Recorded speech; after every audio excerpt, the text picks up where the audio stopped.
Members of council are present and accounted for. And as always, we start with the Pledge of Allegiance. So if you're able, please stand and join us. I pledge allegiance to the flag of the United States of America and to the republic for which it stands, one nation, under God, indivisible, with liberty and justice for all.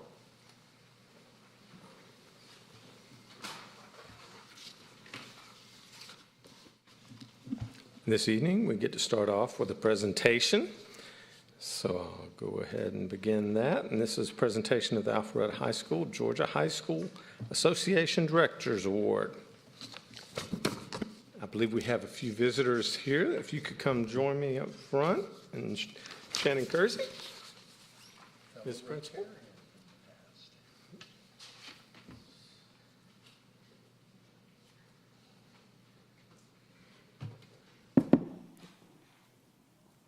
Good evening. Thank you so much for allowing us to be here this evening, to be recognized. The Director's Cup of the Region 5-7A is a very prestigious award. Am I turning this way? It's a very prestigious award, and I have a representation of our school coaches and athletic staff here. Mark Lassier is our Assistant Athletic Director, also our head baseball coach. Ty Childress is our head wrestling coach. We have Jason Curvin, who is our head football coach.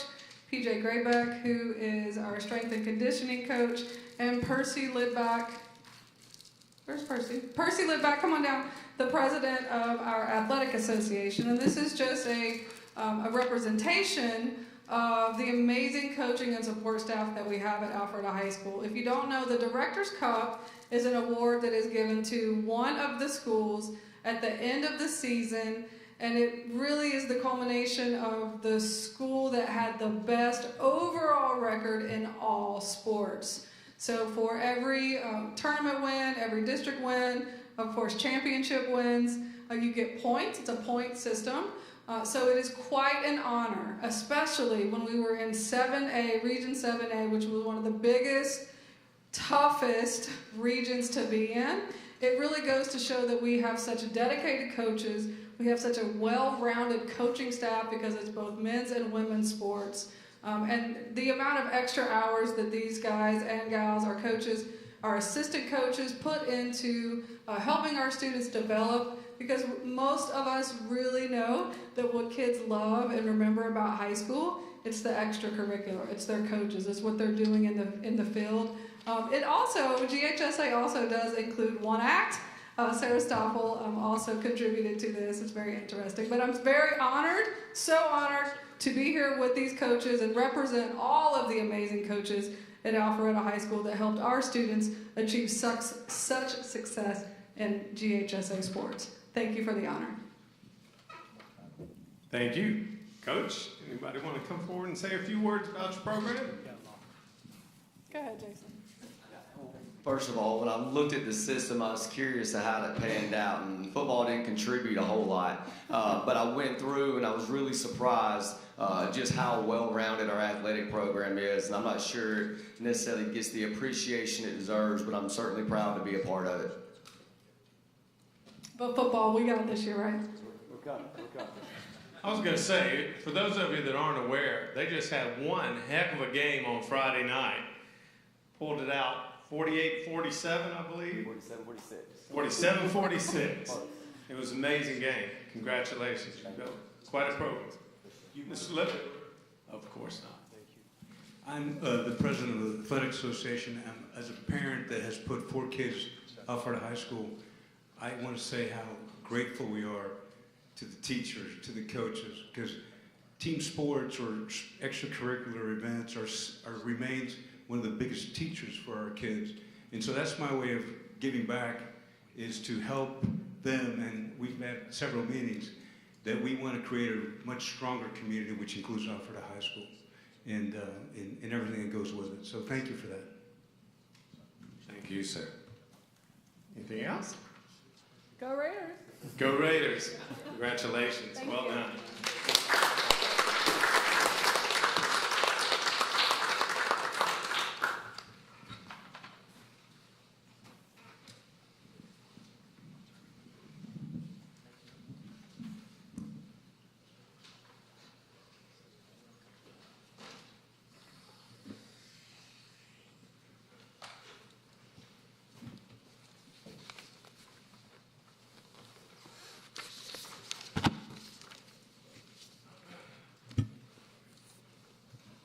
Next item up on our agenda this evening is the consent agenda. Consent agenda consists of 3 items. The first one is the council meeting minutes from the meeting of August 15th, 2022. Second is the alcoholic beverage license applications, consisting of PH-22-AB-22, Majestic Sky LLC, DBA Sorella Vicina, 35 Milton Avenue, Alpharetta, Georgia 30009. Third item on the consent agenda is financial management report from the month ending June 30th, 2022. Is there anyone on council who would like to remove anything from the consent agenda? Seeing none, I'll call for a motion. Motion to approve. Have a motion by Councilman Hypes, a second by Councilman Mitchell, and that was to approve the consent agenda. All those in favor, please vote yes. Otherwise, vote no. And it does pass unanimously. That'll wrap up that portion of the agenda and move on to the public hearing. In the public hearing tonight, we have one item that is PH-22-09, Chipotle redevelopment. Director Cook, you have the floor.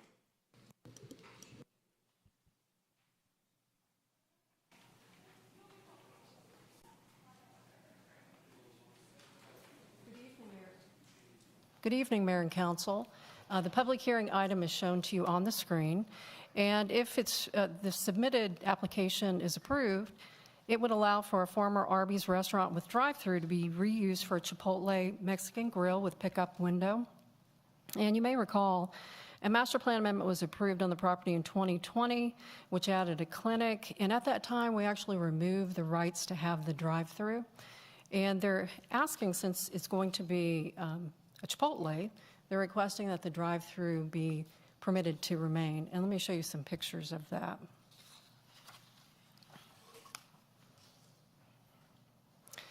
Of course, it never was converted to the clinic that was approved previously.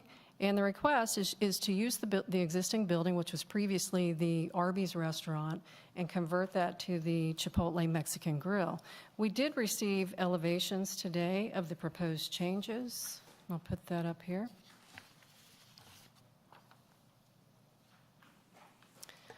So one of the conditions when I go through the recommendation was to not allow the brick to be painted, but we did receive these elevations today, so I do believe that they'll be requesting for that particular part of that condition to be removed. Of course, it would still have to go through the design review board and they would have final approval, but they are going to be requesting on number 4 that that part of the condition be removed. Of course, the property is zoned C2, subject to the Brookside Master Plan, which was originally improved in 1997. And it's part of a 132-acre plan development. And Pod D has a land use designation of commercial, which allows for a variety of different commercial and office uses, and the restaurant is permitted. Existing one-story building is approximately 2,600 square feet. And it is just a single-lane drive-through facility and 66 surface parking spaces. No additions are proposed to the building.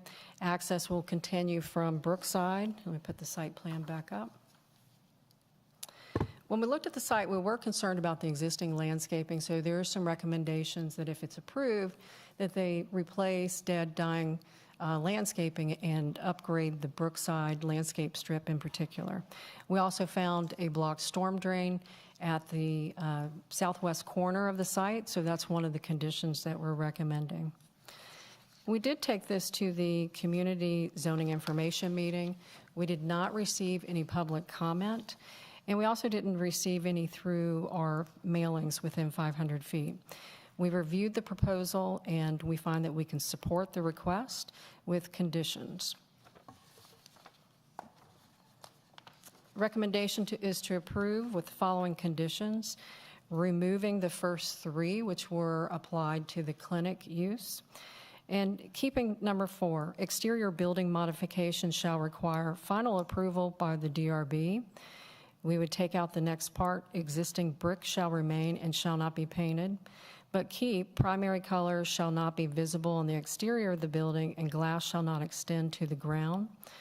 And 5, prior to a certificate of occupancy, developer shall address drainage issues resulting from a clogged inlet at the southwest corner of the property as approved by staff. 6, pedestrian access shall be provided from the building to an adjacent public sidewalk, including striping through the parking lot as approved by staff. And 7, if necessary, additional right-of-way shall be provided along Old Milton Parkway and Brookside Parkway for future sidewalk enhancements and roadway improvements. Additional right-of-way shall not impact existing parking and landscaping on the property. 9, developer shall assess and replace dead, dying, or missing landscape material, including missing trees in the landscape strip along Old Milton Parkway and at the corner of Old Milton Parkway and Brookside Parkway. Corner of Brookside Parkway and Old Milton Parkway shall be heavily landscaped with ornamental plantings. 10, developer shall provide the required bicycle racks. And 11, building, site, and landscape plans shall be subject to review and approval by the DRB. And that concludes staff presentation. If there's any questions, I'll be glad to try to answer those. Have any questions from council at this time? Councilman Mayor Pro Tem Merkel. Kathy, can you explain a little more, excuse me, the variation of the drive-through that's not the traditional drive up, place your order, give them your money? Because the observations I've had, the Chipotle at North Point Parkway, a vast majority of their business is call and pay ahead, and these people are parking all over, walking inside, grabbing a bag, turn around, jumping back in their cars. So if you would enlighten us. It's very similar to Shake Shack on Haynesbridge with the new Shake Shack. That's how you order food at that location, because you cannot just go to the pickup window. You have to order it online, and then they notify you when your order is ready to pull into that line. And maybe the applicant can answer why there may be issues at the North Point location. There's not the drive-through. So I think you know what you're talking No, about. that's what I'm saying. If they had one over there, all those people would not have to park, Sure. walk in, turn around, walk back out, and get in their cars and go. It'd be a very smooth process. There is no yelling at the microphone at the clown and paying your money at the window. Right. Thank you. Thank you. Any other questions for staff at this time? Thank you, ma'am. Thank you. Would the applicant like to come forward at this time?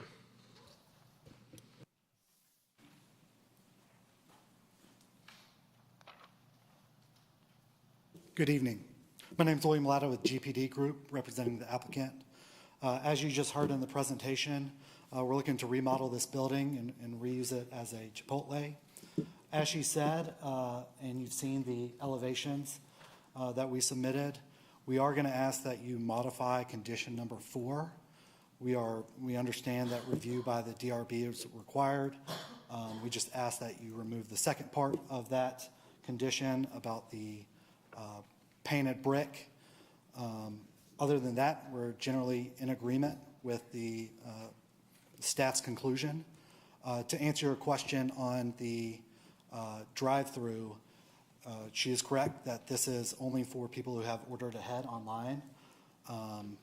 As to why there aren't more of them, this is a new program that they're rolling out across the country. So hopefully, eventually, we will have all the Chipotles with one of these Chipotlanes in them. Happy to answer any questions. Do we have any questions for the applicant? Thanks, sir. Thank you all very much. Ms. Shapiro, do we have any public comment cards on this item? We do not, sir.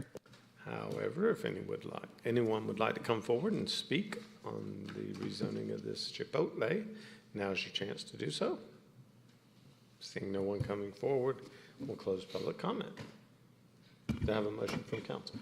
Yes, sir, Mr. Mayor, I'd offer a motion tonight to approve PH-22-09 Chipotle development as presented this evening by Ms. Cook, noting one change, which is in condition number 4, to remove the words "existing bricks shall remain and shall not be painted." I'd like to have that stricken, and the rest of those conditions will remain as is.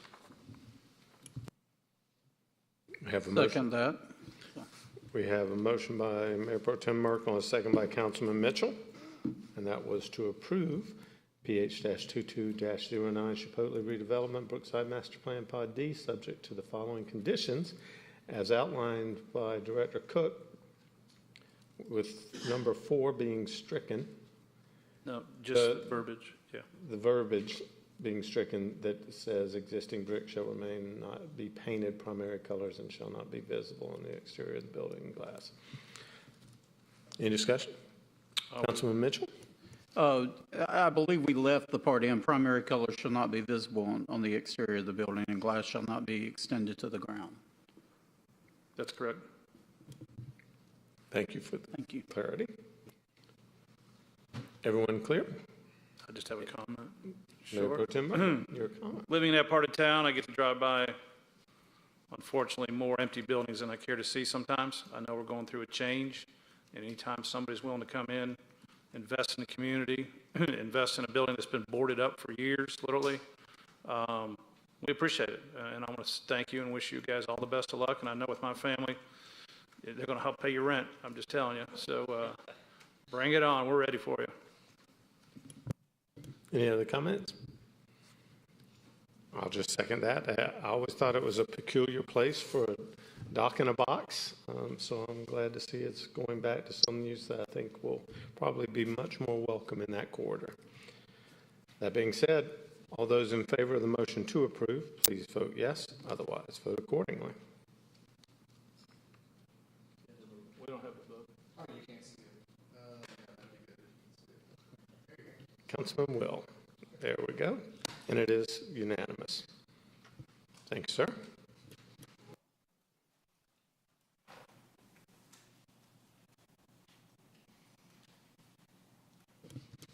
So that'll wrap up the public hearing portion of tonight's meeting. We'll move on to old business. And one item under old business is PH-22-08 UDC Unified Development Code Text Amendment Residential Overlay District. This is the second reading. Director Cook, there is a change from the first one, so there will be public comment.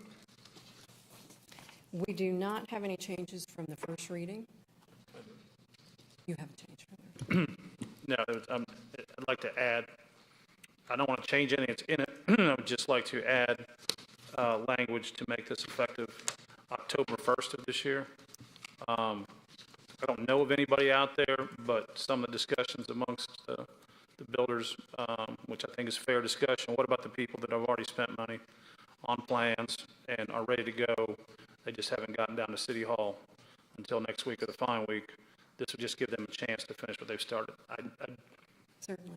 I really don't expect anybody to do it, but I think it's fair to give them a 5-week window there to finish what they've already started or paid for before we roll into the new. So if you'll accept that, I'd appreciate it. Any other questions for Director Cook? Councilman Binder. How long have we given public notice on this? We gave public notice 2 weeks prior to going to the Planning Commission, which had the dates of the City Council as well as the Planning Commission hearing. So that would have been prior to the Planning Commission meeting. And then, of course, when we were at the first reading, we mentioned that there would be the second reading. So when was that for the Planning Commission, the first time they saw it? It was July 14th Okay. for the Planning Commission. Of course, we started working on this back in February. Mm-hmm. Okay. Thank Came you. up with the actual overlay was presented the 14th. Perfect. July. Any other questions for Director Cook? Thank you, ma'am. Mr. Shapiro, do we have any public comment cards on this item? We do not, sir. However, if anyone would like to come forward at this time, now's your opportunity to do so. Seeing none, we'll close public comment. Do I have a motion from council? Yes, sir, Mr. Mayor, I'd offer a motion tonight to approve PH-22-08. Mayor Pro Tem, if Molly could read the ordinance title, that would be much appreciated. I thought you said you weren't reading it. No, I have to read the ordinance title. Okay. Yeah, sorry. Please do. An ordinance to amend Article 1 and add Appendix B, Residential Overlay District, Meadowbrook Hills, Milton Estates, and Stonegate Manor to the Unified Development Code of the City of Alpharetta, Georgia, to amend the definition of building height, to add regulations pertaining to the Meadowbrook Hills, Milton Estates, and Stonegate Manor neighborhoods as it relates to lot and building standards and tree preservation, to repeal conflicting ordinances, and for other purposes. Thank you, Ms. Aswan.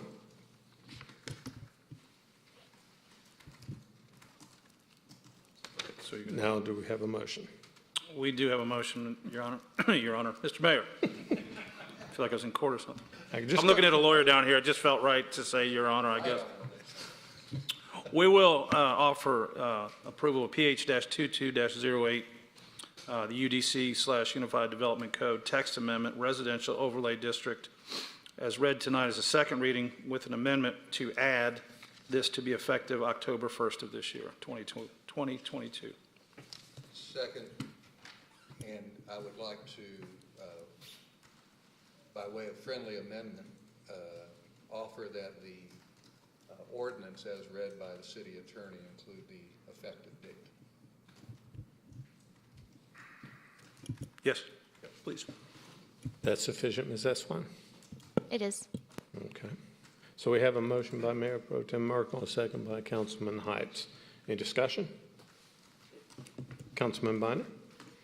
I just would like to, again, I know we did it earlier, thank staff for all the work that you did. Trying to get all parties reasonably happy, and it took a lot of work. And the learning process moving forward on different overlays and seeing how we can continue to move forward on different items that I know throughout our city. As far as the amendment, I'm not a big fan of adding the one in the evening. The evening before. I understand why we did it, but we had a group of residents here and everyone, and that would have been a good time to add it. But I'm not going to throw the baby out with the bathwater on this one. But I think in the future we should, if we make changes, we should probably have a similar public notice so that they could realize. I don't know who's going to be upset that they have to wait another month and hope that the house next to them doesn't get added with the changes that grandfathered in. So that's it. Councilman Dorito. Thank you, Mayor. I just want to add, on a bright note, I think since the public was here at the first reading and we got a lot of really good input, particularly with respect to some of the experiences with the tree removals, and I know others up here, so I'm not trying to take credit for this, but I've been with Community Development, Kathy Cook, and our arborist since that meeting discussing ways that we can look at ways to bolster up our tree ordinance so that some of these large trees that we can add a little bit more disincentive to just, hate to use the word clear cut them, or try to work around the trees that are there. So as we talked about at the last initial hearing on this introduction of the ordinance, that we'd like to see the tree-lined streets remain. We'd like to see some of the larger trees that create canopies and the beautification of that area kind of be retained. So whatever we can do that is both fair and also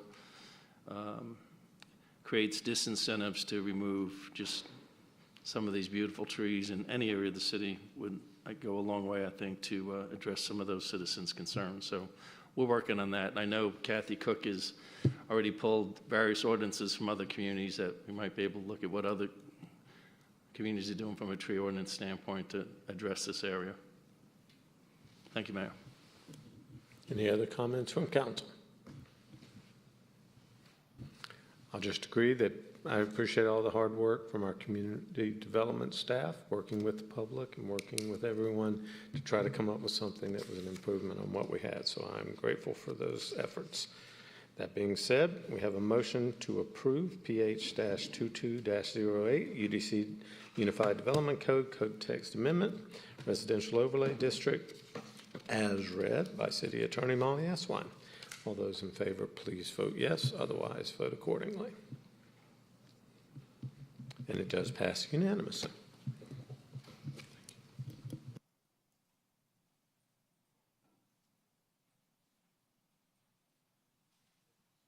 So that'll wrap up the old business portion of tonight's meeting, and we've got some new business to take care of. We'll begin with Director Sisevich with a few items. First being Design Services, Old Rucker Park, RFQ 22-121.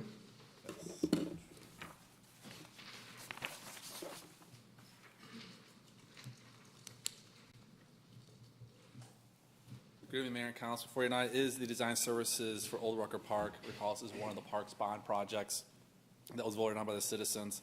It's a $3 million overall project, and the design services comes in at $357,900. Columbia Engineering was the top-ranked firm going through the RFQ process, as well as working with them in an interview and negotiations. The primary focus of their scope of work is to design the trails, the restrooms, as well as a parking necessary for the function of the passive park as well as the farm. They're also going to do a wetland delineation for the trail system over here, creeks back there. So lots of permitting. We're looking at about 1 year to complete the design. Thank you, sir. Any questions from council? Councilman Bonner. So this is the design that's moving forward with? This is the concept, and then they'll go, when they do the full-blown survey, topography, things will change. In the sense of the parking will still be in this area, the trail will be this general area, open trails here, and then the restroom facility in this general area. Okay. Once they get the survey and know exactly where the utilities are and run for water and sewer, we'll know the exact locations, and we'll come back through the process. Through the, for public opinion, or are we, that's kind of close? If nothing really changes from what you see here, we'll provide like an update of, where we're at and everything, but we're not having not anticipating a full public hearing again. More for an update that Morgan's been working like every 6 months, have a project update for all the parks bonds. He'll bring they've done a good job with initially getting the public update on this. And that's what this concept came off of, was the public input. I know the one I kind of heard was the parking on the sea of island of parking on, I guess, the left side of the drawing. Maybe too much parking, but with all these neighborhood parks, we're balancing out walkability and those that want to drive there. So. Yep. No. Well, I hear it. Okay. Any Councilman Will.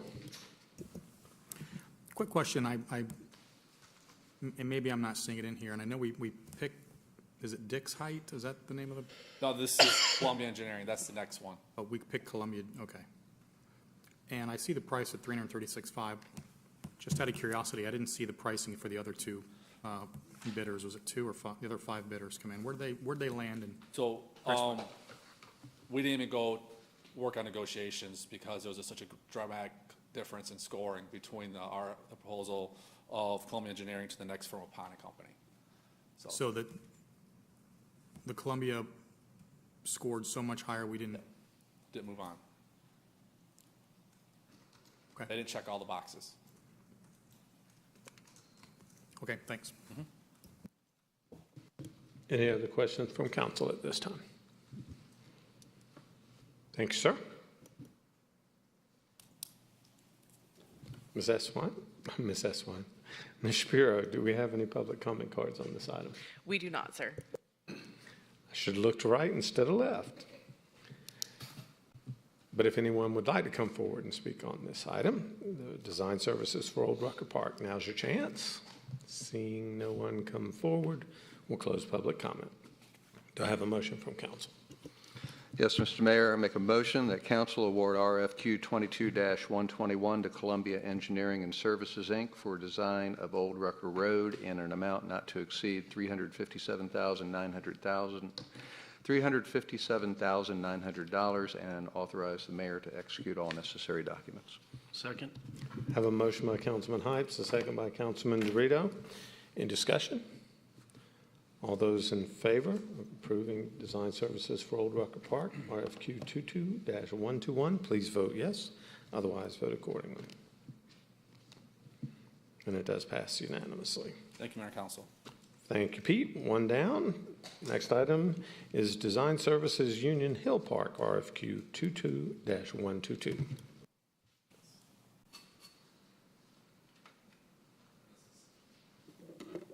Another one of the bond projects, we went through and did an RFQ. We had Lewis Dixon and Dix Height were the top-ranked firms through the qualifications process. We interviewed both of those firms, and Dix Height Partners stood out well above through the process. So part of this project is tying into the Big Creek Greenway that was recently constructed, as well as tying into the McGinnis Ferry Sidewalk project that hopefully will start construction in the near future, as well as multi-purposing the skate park and come up with some drainage solutions to the back of the pavilion. Back here, there's a big hill that comes down there, it floods now and then, some big drainage concerns over there. So we'll probably deal with a trail system through the creek as well. There's 2 creeks that flow through here, so we want to work out what's best for that area over there. The design cost came in at $336,500. We just, Councilman Will went with just that firm's cost because they were that much higher into the interview process. They understood the scope much better with the team going from there. And this project, too, will take about a year to complete the design. Thanks, sir. Any questions from council? Councilman Dorito? Thank you, Mayor. Pete, just a quick question on the award we just made for Old Rucker Park versus Union Hill. I'm just curious, why wouldn't Columbia, that we just awarded to Old Rucker Park, also been on this one? Is it different type of design or different type of requirements needed from the? We actually talked to, and a representative from Columbia just happens to be here tonight, but he doesn't deal fully with these type of projects. But we did talk to Columbia, and it just didn't fit the scope of work that they like to work on, as well as tasks they have and workload. That's what I assumed. So there's a balancing. They were more, as the individual told me, they spent more time and effort to go after Old Rucker than splitting their efforts to try and go after 2 and not do a good enough job. Gotcha. Thank you. Mm-hmm. Any other questions from council? Seeing none. Ms. Shapiro, do we have any public comment cards on this item? We do not, sir. However, if anyone would like to come forward and speak on the design services for Union Hill Park, now is your chance. Seeing no one coming forward, we'll close public comment. Do I have a motion from council? Yes, Mr. Mayor, I offer a motion that council award RFQ 22-122 to Dix Height Partners, Inc. for design of Union Hill Park in an amount not to exceed $336,500 and authorize the mayor to execute all necessary documents. Second. I have a motion by Councilman Hypes, a second by Councilman Dorito, and that was to award RFQ 22-122 to Dix Height and Partners for design of Union Hill Park in an amount not to exceed $336,500 and authorize the mayor to execute all necessary documents. Any discussion? Seeing none, all those in favor, please vote yes. Otherwise, vote accordingly.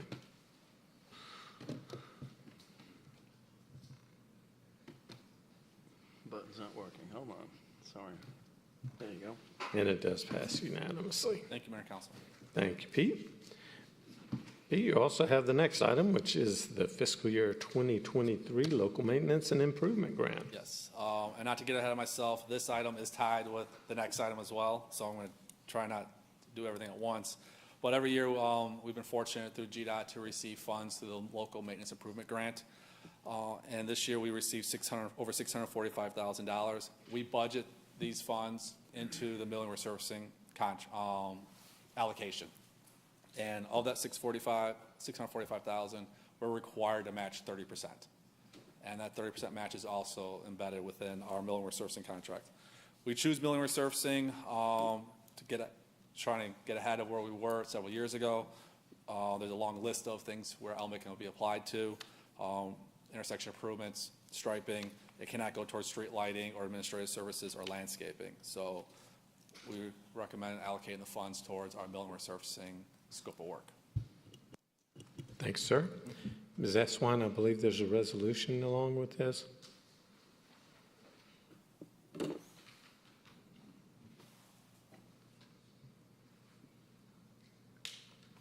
In the staff report I have, it says the recommendation is to adopt the attached resolution. Sorry, I had trouble getting it to come up. A resolution to authorize the mayor and the city council to submit a fiscal year 22 local maintenance and improvement grant application to the Georgia Department of Transportation. Thank you very much. Any questions from council? Ms. Shapiro, do we have any public comment cards on the local maintenance and improvement grant? We do not, sir. However, if anyone would like to come forward and speak on the resolution, now is your opportunity to do so. Seeing no one, we'll close public comment. Do I have a motion from council? Yes, Mayor. I move to approve the adoption of the attached resolution as read by the city attorney, providing approval of the submission of the fiscal year 2023 local maintenance and improvement grant application to the Georgia Department of Transportation, and authorize the mayor to sign the submittal letter and application forms. Second. Have a motion by Councilman Dorito, a second by Mayor Pro Tem Merkel, and that was to adopt the resolution as read by City Attorney Molly Eswine for the fiscal year 2023 local maintenance and improvement grant application to the Department of Transportation, authorize the mayor to sign the submittal letter and application forms. Any discussion? All those in favor, please vote yes. Otherwise, vote accordingly. And it does pass unanimously. Thank you, Mayor and Council. Thank you, Pete. And on a similar note, next item is the fiscal year 2023 milling and resurfacing, ITB 223-001. Yes, Mayor and Council. So we're taking the funds that were just allocated, dumping them into the scope of work for the milling and resurfacing. Unfortunately, our costs came in much higher than anticipated this year. So we're not, the bids came in, low bid was $4,720,183.75. We're requesting to remove funds from a reallocation from unallocated of $843,186 to fund our shortfall. We are milling and resurfacing over 20 lane miles. Quick history lesson, a lane mile is a lane in each direction. So if we have a 4-lane road, that's that last goes on for 1 mile, that's 4 lane miles. Georgia Department of Transportation classifies under center lane miles. So it doesn't matter if it's 2-lane road, 4-lane road, 6-lane road, 10-lane road, it's just the center lane of those 2 lanes, and that's it. So a little clarification in the report there. Our PCI from last year came in at just over 70. To put that into words, that is right at the borderline of fair and satisfactory. I want to do a little more detailed explanation for those who are watching. Sorry, the PCI is the pavement condition index. It's rated a score of 0 to 100. 100 is just recently resurfaced. 0 is, dilapidated roads, not good. We're at 70, so which is an improvement. When we started this process, we were in the 50s. So money's gone towards it. One component of this contract, $1 million is going towards the soil cement of Windward Parkway in both directions from North Point Parkway to Alderman Drive. So that is a large dollar amount. So not only does the subgrade have to be repaired, instead of compacting it, we're going to put cement back, and then we're going to put in it's called a binder, which is a little thicker rock for about a couple inches, and then we're going to put the final coat on top. So it's a much longer process, but it is, I've been here over almost 18 years, and we've resurfaced Windward over twice. This will be the 3rd time. So the subgrade is just not holding up. It is failing. So this will prevent that from occurring. It's the same process we did on Rucker Road. So we went out to bid, and the low bid was Allied Paving, and we've worked with them in the past. We have requested their A-team to come work with us, and they have told us that we'll have the best crews that they can have to help us out. It is a June 30th completion date for this project. Thanks, sir. And Councilman Hypes had asked me earlier, just historically, about the costs of doing milling and resurfacing. I thought this would be an appropriate time. Could you kind of give us an idea of how the costs have exploded recently? Yeah, I've got, this is a little eye-catching. So we're looking at, last year we were at $109,000 a lane mile. This year we're over $200,000. Again, a lot of that came down to the soil cement that we had to do for that $1 million. so it's a lot more expensive. So we'll probably remove soil cement. You're closer to the $170, $180 per lane mile. We went a little deeper even, looking into things, and we found out that for the low bidder, let me get my sheet here. The cost went up 68% for asphalt from last year to this year, and 100% for traffic control, which is the labor market. So. Thanks, sir. And just wanted to explain that so people would understand why we had to kick in the extra money on this just to get the same amount of service paved. Any other questions for staff?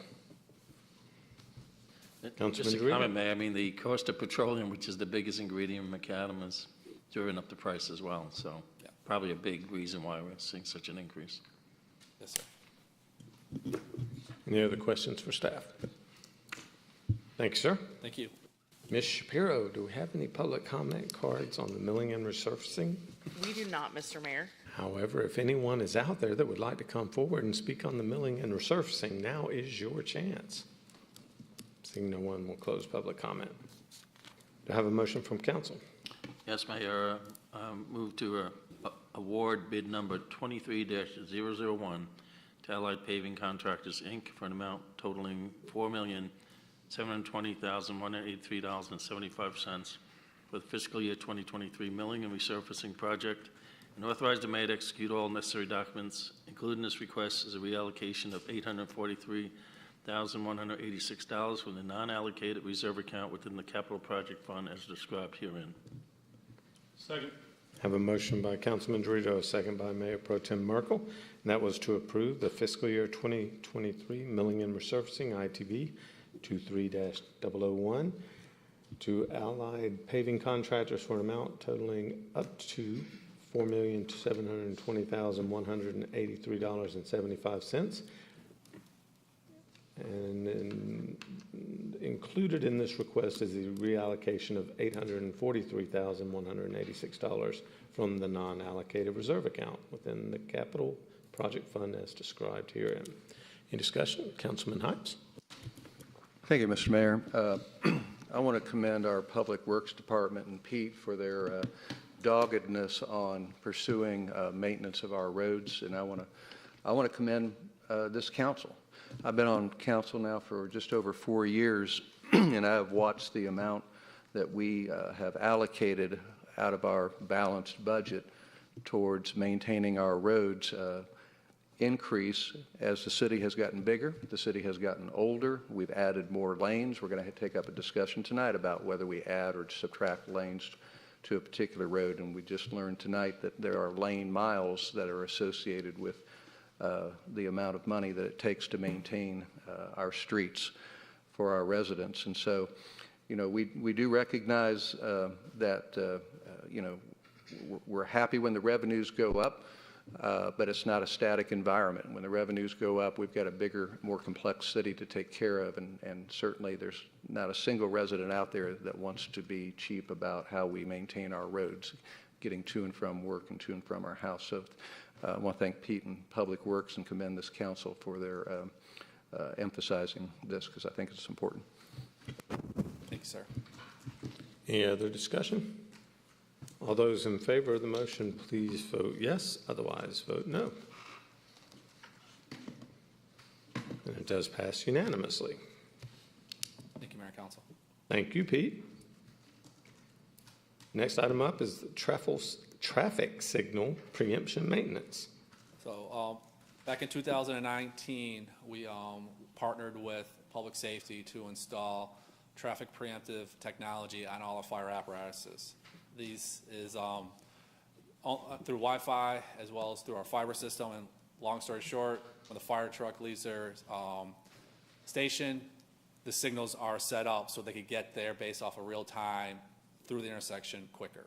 And we've been working with AI and Temple on the maintenance program, and working with fire and public safety, we determined there's nearly a minute savings in time with the system installed.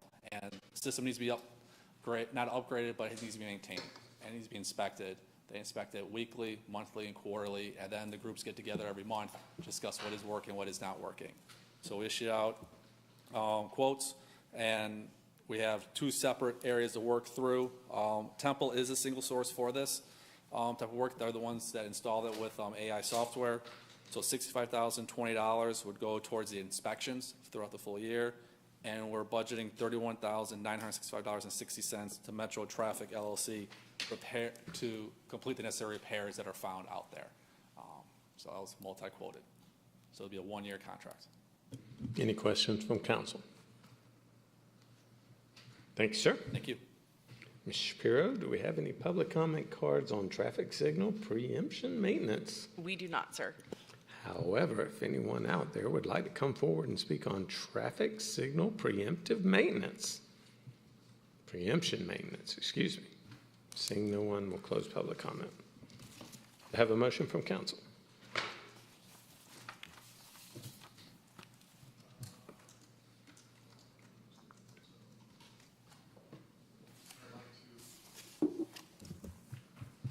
Mr. Mayor, I'd like to put a motion forward to award the project to Temple Inc. to monitor the existing signal preemption systems, amount not to exceed $65,020 for 1 year.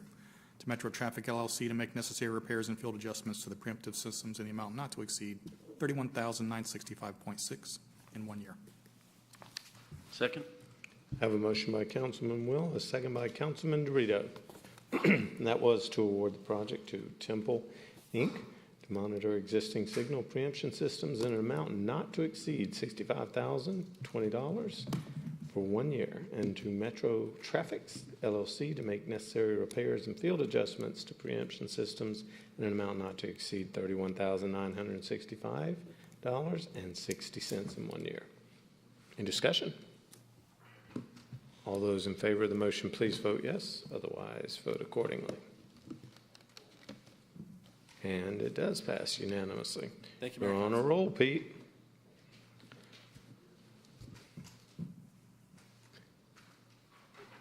Director Robinson, I believe you have the next item, and that's resolution, the adoption of the 2022 Fulton County Multi-Jurisdictional Hazard Mitigation Plan. Good evening. Good evening, sir. Here tonight regarding the adoption of a multi-jurisdictional plan that's a requirement for us regarding FEMA to apply for funds under FEMA Hazard Mitigation Assistance Program. We did this in 2016. It's a 5-year plan, and we are up to renew that again. Ultimately, the 2022 Fulton County Hazard Mitigation Plan was submitted and ultimately approved by FEMA. And with this plan being approved, we're now asking for you to consider the adoption of the plan by resolution.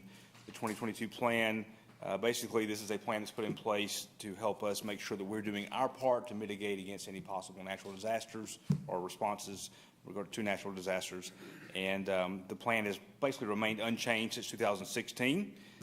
In order for us, to put it in very simple terms, in order for us to get funding and help from FEMA if we have a natural disaster, we have to show that we do our part to help mitigate the impact of a natural disaster in our city. We met that criteria, and therefore FEMA has signed off on that. It is us at Fulton County and basically all 15 cities. We are all together in this one plan. So we have met the criteria, and so we're asking for you to again approve this as a new resolution moving forward for the next 5 years. It is a 950-page document. I'll be happy to share with you much more insight on that if you would like, but that's the gist.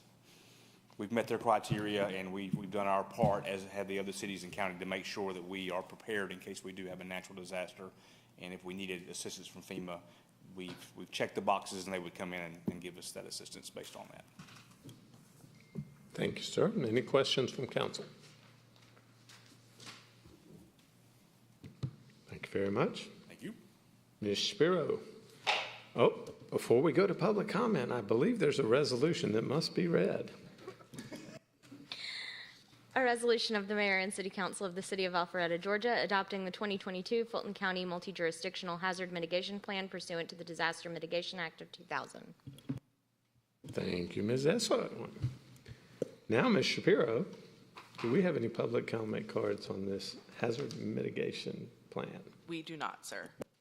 However, if anyone would like to come forward and speak on the hazard mitigation plan, now is your chance. Seeing no one, will close public comment. Do I have a motion from council? Mr. Mayor, I'd like to make a motion to approve resolution as presented adopting the 2022 Fulton County Multi-Jurisdictional Hazard Mitigation Plan. Second. I have a motion by Councilman Will, a second by Councilman Hypes, and that was the resolution as read by City Attorney Molly Eswine adopting the 2022 Fulton County Multi-Jurisdictional Hazard Mitigation Plan. Any discussion? All those in favor, please vote yes. Otherwise, vote accordingly. Councilman Dorito. And it is unanimous.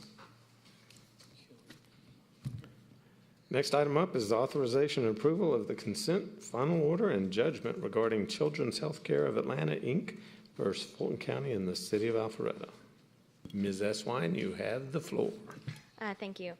Mayor and Council, this is to approve a consent final order that would ultimately be signed by counsel from our office as well as opposing counsel with the Children's Healthcare of Atlanta as well as Fulton County involving litigation where Children's Healthcare of Atlanta basically is filing an appeal of the taxes. So they had received a tax exempt status from the tax assessor's office for several years, and then in 2016, 17, and 18, they were assessed ad valorem taxes, and our office in Fulton County actually agree that the properties at issue would be exempt for ad valorem property tax purposes, and so this agreement acknowledges that and is intended to settle that dispute. So with that, we would just ask that you approve the final consent order and judgment regarding the Children's Healthcare of Atlanta versus Fulton County and the City of Alpharetta.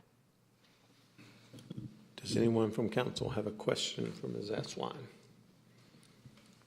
Thank you, ma'am. Ms. Shapiro, do we have any public comment cards? We do not, sir. However, if anyone would like to come forward and speak on this item, now's your chance. Seeing none, we'll close public comment. Do I have a motion from council?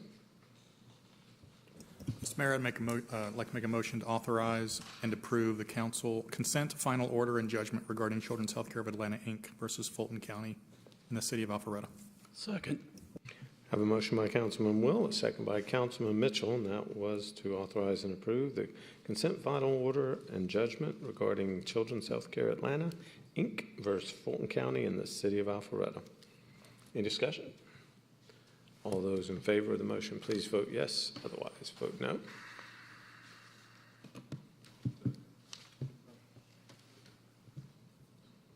And it is unanimous.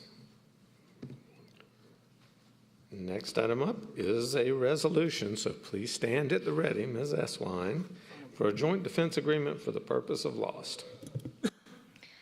Thank you, Mr. Mayor. So this resolution was provided by special counsel in the loss negotiations, Andy Welch with the law firm of Smith, Welch, Webb, and White.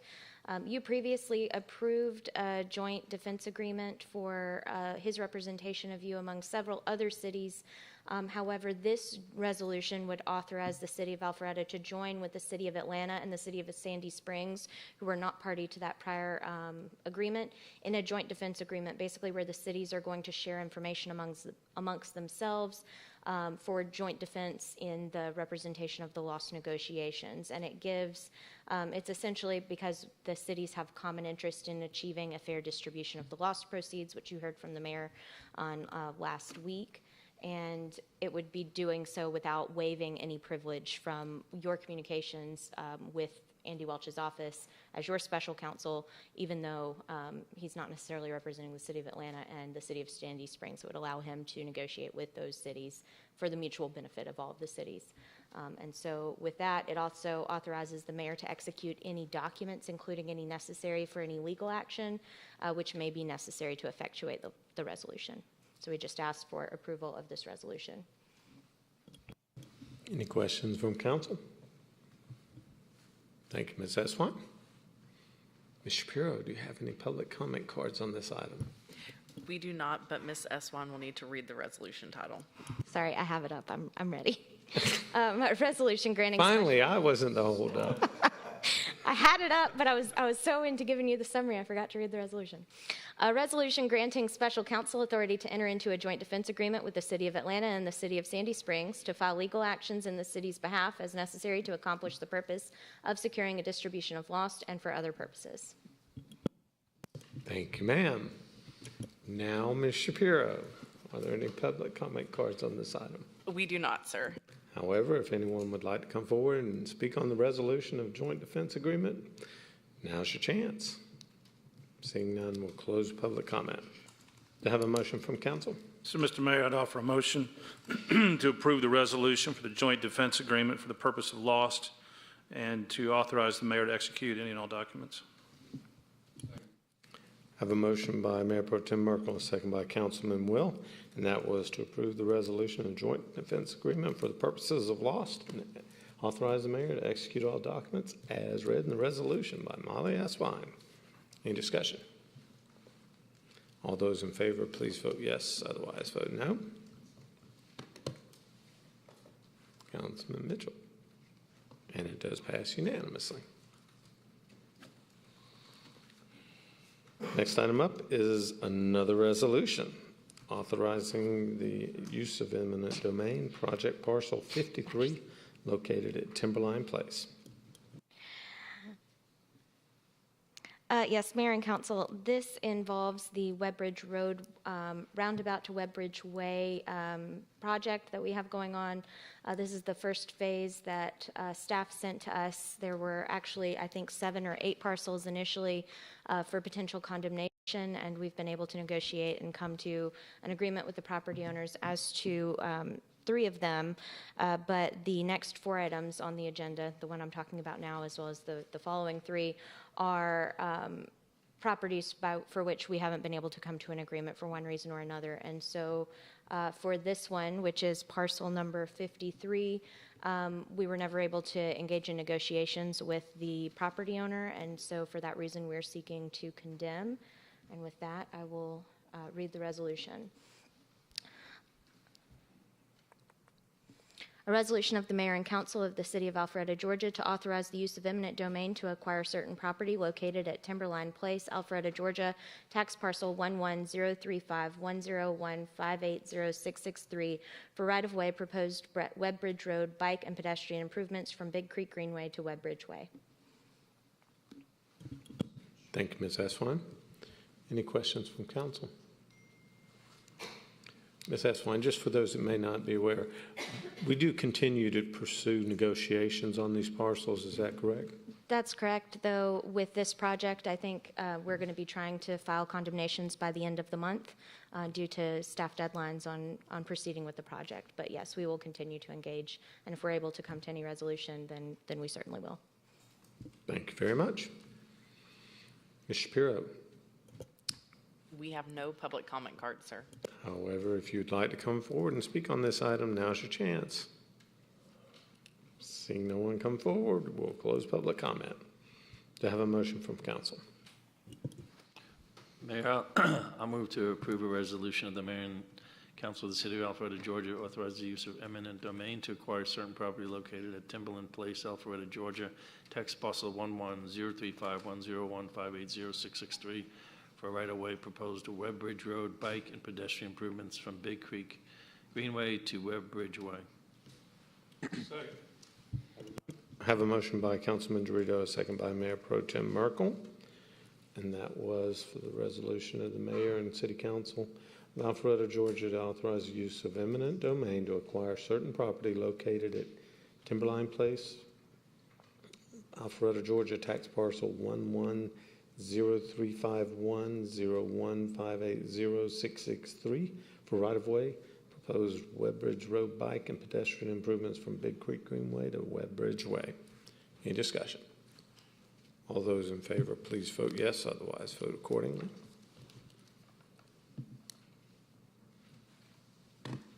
And it does pass unanimously. Ms. Aswine, I believe the next one is resolution for project Parcel 57. Yes, Mayor, and this, as I said before, is for the Webbridge Road project, this being Parcel 57.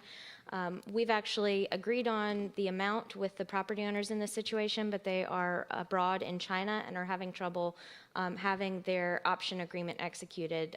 They've gone to the embassy twice, and it's just come to we've not been able to get it resolved in time. And so it's what we would consider a friendly condemnation. It's not really adversarial at this point, but we'd still need the authority to condemn. So with that, I'll read the resolution. A resolution of the mayor and council of the city of Alpharetta, Georgia, to authorize the use of eminent domain to acquire certain property located at 4050 Breckenridge Court, Alpharetta, Georgia, tax parcel 110350015805540 for right-of-way proposed Webb Bridge Road bike and pedestrian improvements from the Big Creek Greenway to Webb Bridge Way. Thank you, Ms. Eswine. Ms. Shapiro, do we have any public comment cards on this item? We do not, sir. However, if you would like to come forward and speak on this, now is your opportunity to do so. Seeing none, we'll close public comment. Do I have a motion from council? Yes, sir. I move that we approve a resolution of the mayor and council of the city of Alpharetta, Georgia, to authorize the use of eminent domain to acquire certain property located at 4050 Breckenridge Court, Alpharetta, Georgia, tax parcel 110350015805540 for the right-of-way proposed Webb Bridge Road bike and pedestrian improvements from Big Creek Greenway to Webb Bridge Way. Have a motion. Do we have a second? Second. Have a motion by Councilman Binder, a second by Mayor Pro Tem Merkel. And that was to approve the resolution of the mayor and council of the city of Alpharetta, Georgia, to authorize the use of eminent domain to acquire certain property located at 4050 Breckenridge Court, Alpharetta, Georgia, tax parcel 110350015805540 for right-of-way proposed Webb Bridge Road bike and pedestrian improvements from Big Creek Greenway to Webb Bridge Way. Any discussion? All those in favor, please vote yes. Otherwise, vote accordingly. And it does pass unanimously. Ms. Eswine, I believe the next parcel is project parcel 61. Yes, Mayor. This is another one for which we need approval of the authority to use eminent domain. Although we settled the appraisal value with one of the property owners, there are two at issue, one of them being the involved HOA, and we've not reached an agreement with the HOA. We will continue to see if we can get this resolved before the deadline requires us to condemn, but otherwise we do need that authority from you now.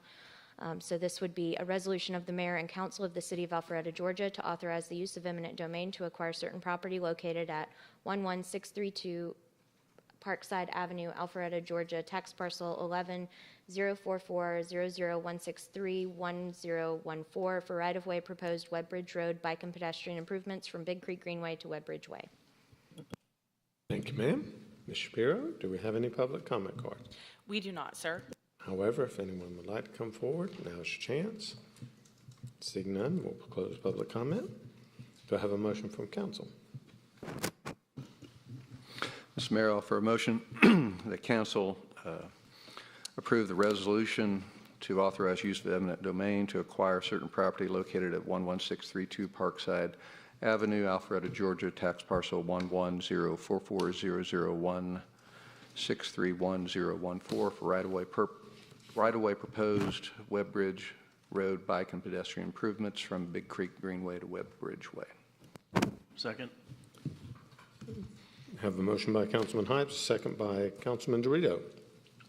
And that was for the resolution of the mayor and city council of Alpharetta, Georgia, to authorize the use of eminent domain to acquire certain property located at 11632 Parkside Avenue, Alpharetta, Georgia, tax parcel 110440016311014 for right-of-way proposed Webb Bridge Road bike and pedestrian improvements from Big Creek Greenway to Webb Bridge Way. Any discussion? All those in favor, please vote yes. Otherwise, vote accordingly. And it does pass unanimously.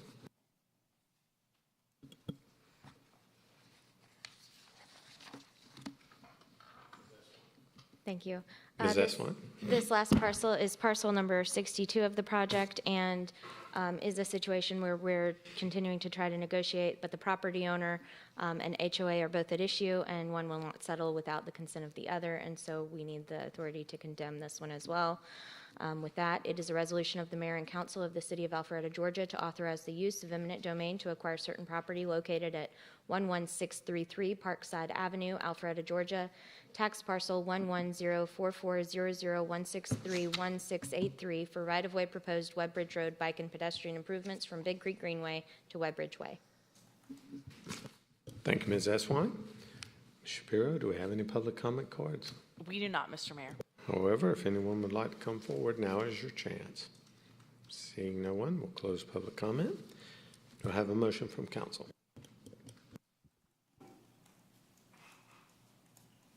Mr. Mayor, I'll make a motion. Approve the resolution authorizing the use of eminent domain for project parcel 62 located at 11633 Parkside Avenue. Second. I have a motion by Mayor Pro Tem Merkel, second by Councilman Dorito, and that was for the resolution authorizing the use of eminent domain, project parcel 62 located at 11633 Parkside Avenue, as read in the resolution by City Attorney Molly Eswine. All those in favor, please vote yes. Otherwise, vote no. And it does pass unanimously. So that will wrap up that portion of tonight's agenda. We'll move on to the workshop items. First item and only item I see on the workshop agenda this evening is the North Point Streetscape Project.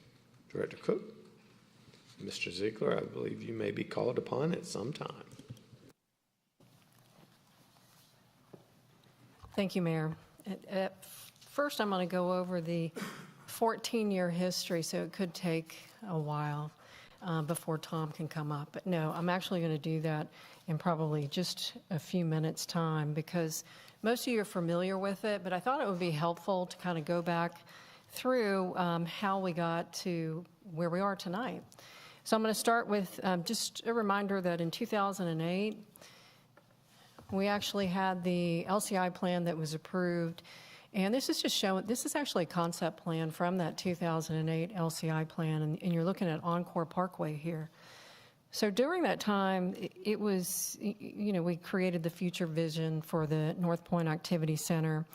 And the focus on that effort was actually improving pedestrian connectivity, even with the new updated plan back in 2008. That was something that was very important as part of that plan.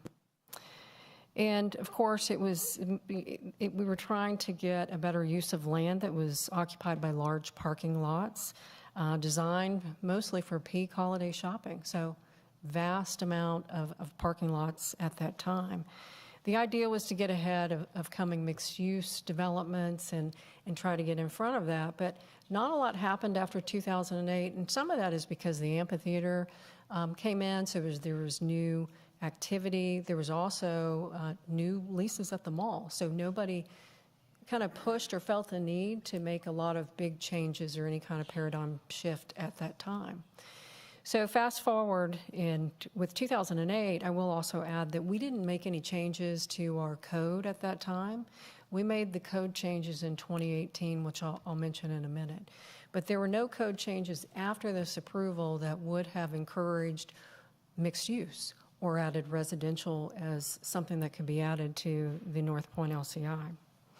So moving to 2018, and we went through the 10-year update, and I'll put some of those initiatives that we found, area-wide initiatives.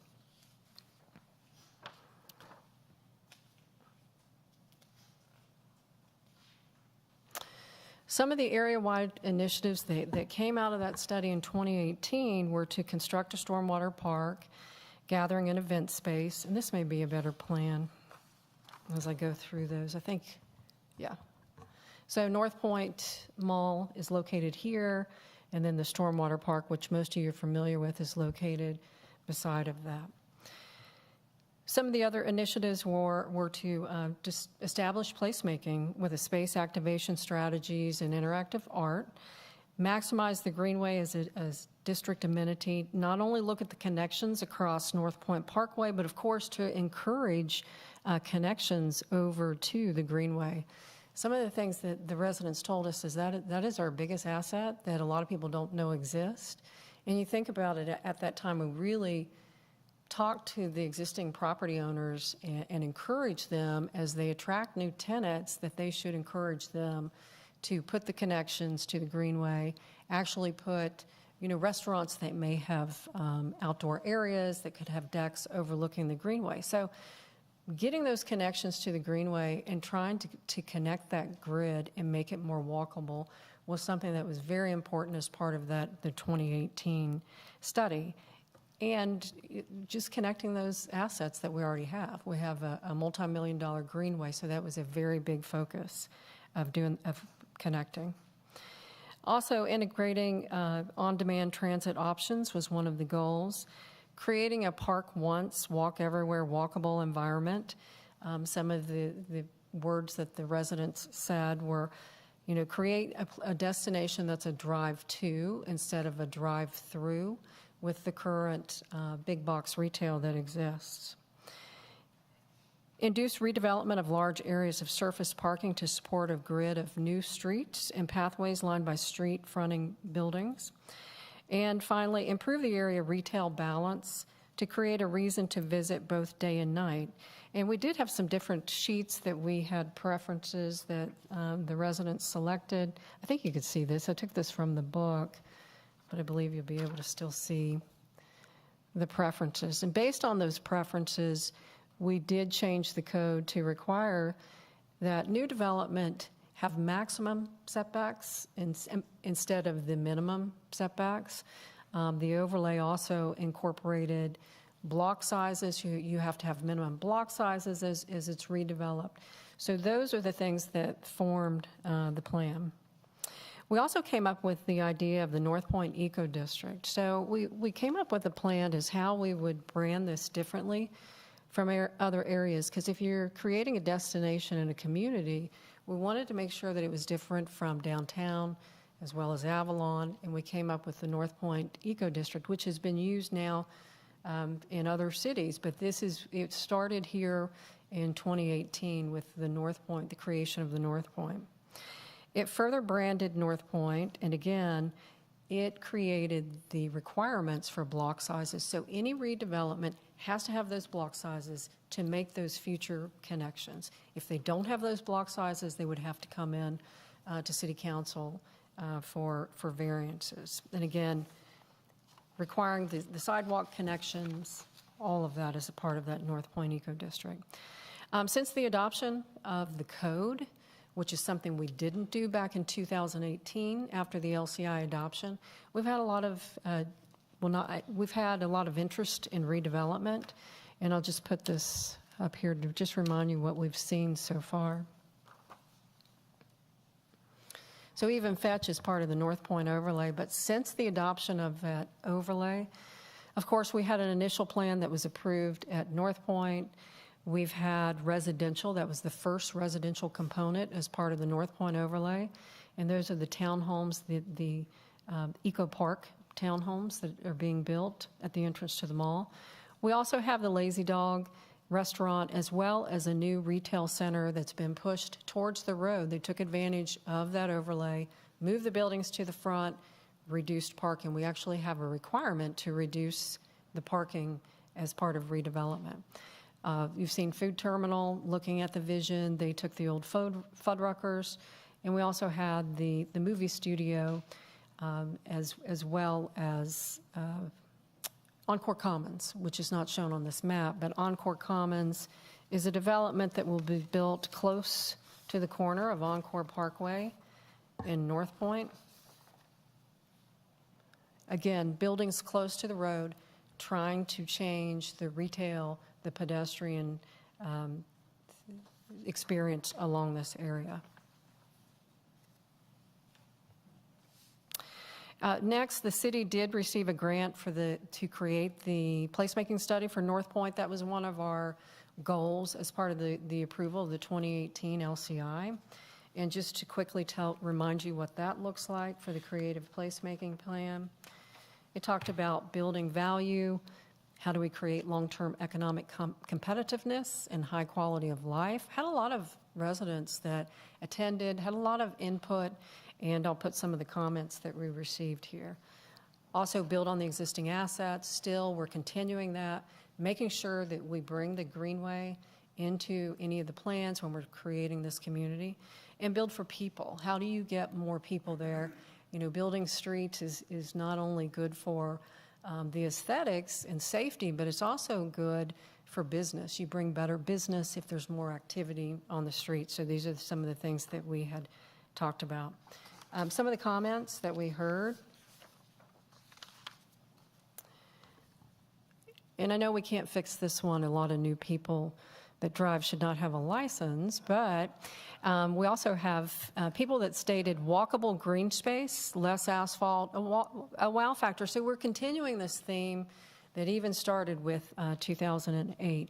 Family-friendly sense of community, Greenway, unique, encourage green space and living at North Point, and create spaces that encourage walking, cycling, rather than being in cars.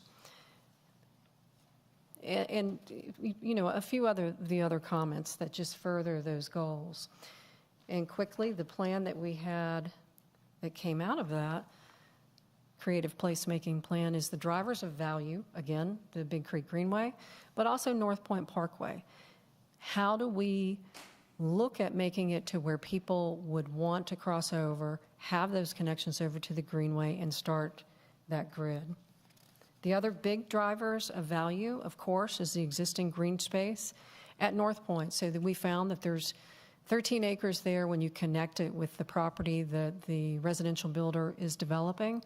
And there's a great system of public park that could be further tied into this walkability. And from that, we came up with some typical sections. Of course, we didn't have the traffic study, the numbers behind it at that time. This was a concept plan. So this particular rendering does show the 3 lanes, the 6-lane section. But that wasn't part of that study did not include the necessary background of looking what future development would look like and those numbers. So that's something that Tom will go into with the recommendation tonight.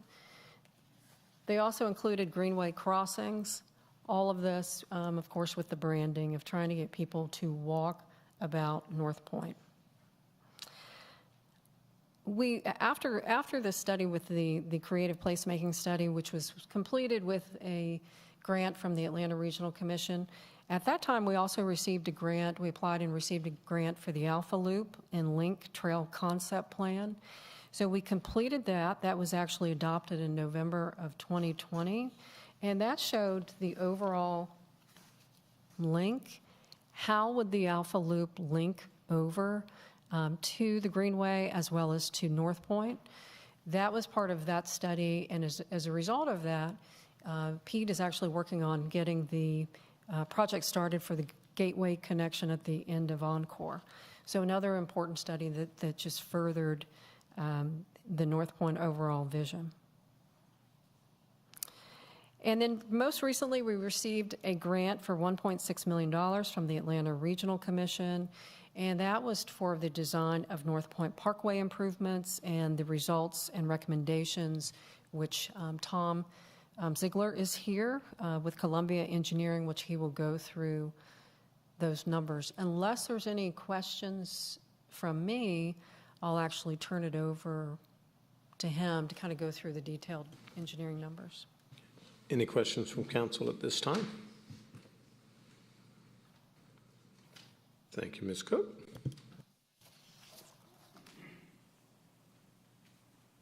Good evening. Really glad to be here and much earlier than last time. I believe last time we spoke, we finished up around 11:30 at night. I'm pretty confident we're going to beat that by hours, several hours, but we will stay as long as we need to answer whatever questions. I love seeing the history of the project. There are things that jump out at me and found it interesting. You know, when y'all asked the question earlier, why we didn't pursue that other park project. We pursued Old Rucker because of the uniqueness. Well, we really pursued North Point Parkway even more so for the uniqueness involved. And one of the things that I don't have in my presentation that jumped out at me a second ago, I don't know if y'all saw the unique spelling of Parkway, but it was capital P-A-R-K and then small W-A-Y.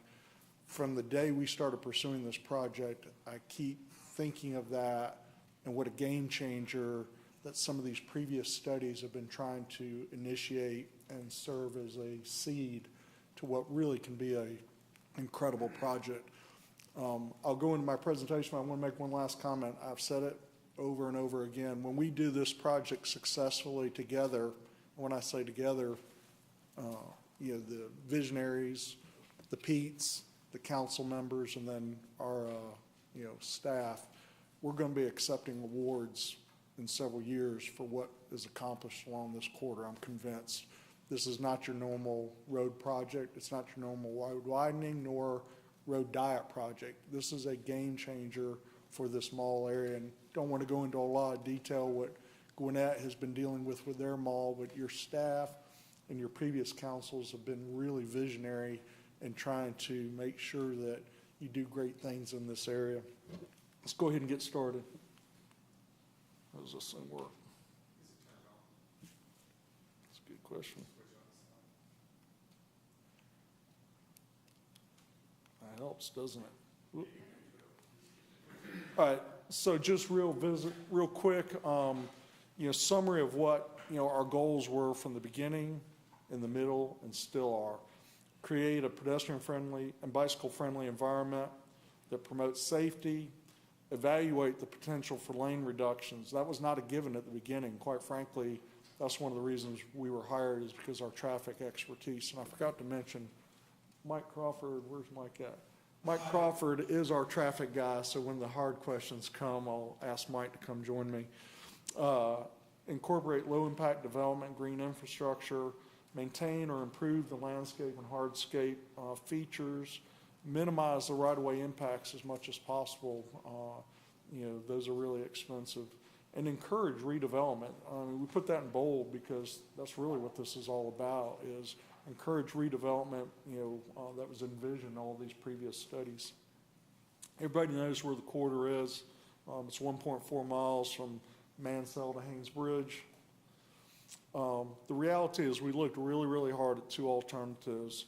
The 4-lane alternative, which is essentially referred to as the road diet, we're reducing to 2 lanes in each direction, maintain existing left turn lanes. Key element, put a 12-foot multi-use path on both sides, the low impact development features, and then extensive landscape and hardscape. I think if you can look at this exhibit, to me, one of the things I want to point out is when you go to the 4-lane section, not only are we reducing lanes, but we're reducing the width of those lanes for a number of reasons. But because of that, where the future outside limit of that 12-foot trail is actually still inside the existing right-of-way. That doesn't mean we're staying completely inside, because there'll be grade changes and things like that, additional landscaping.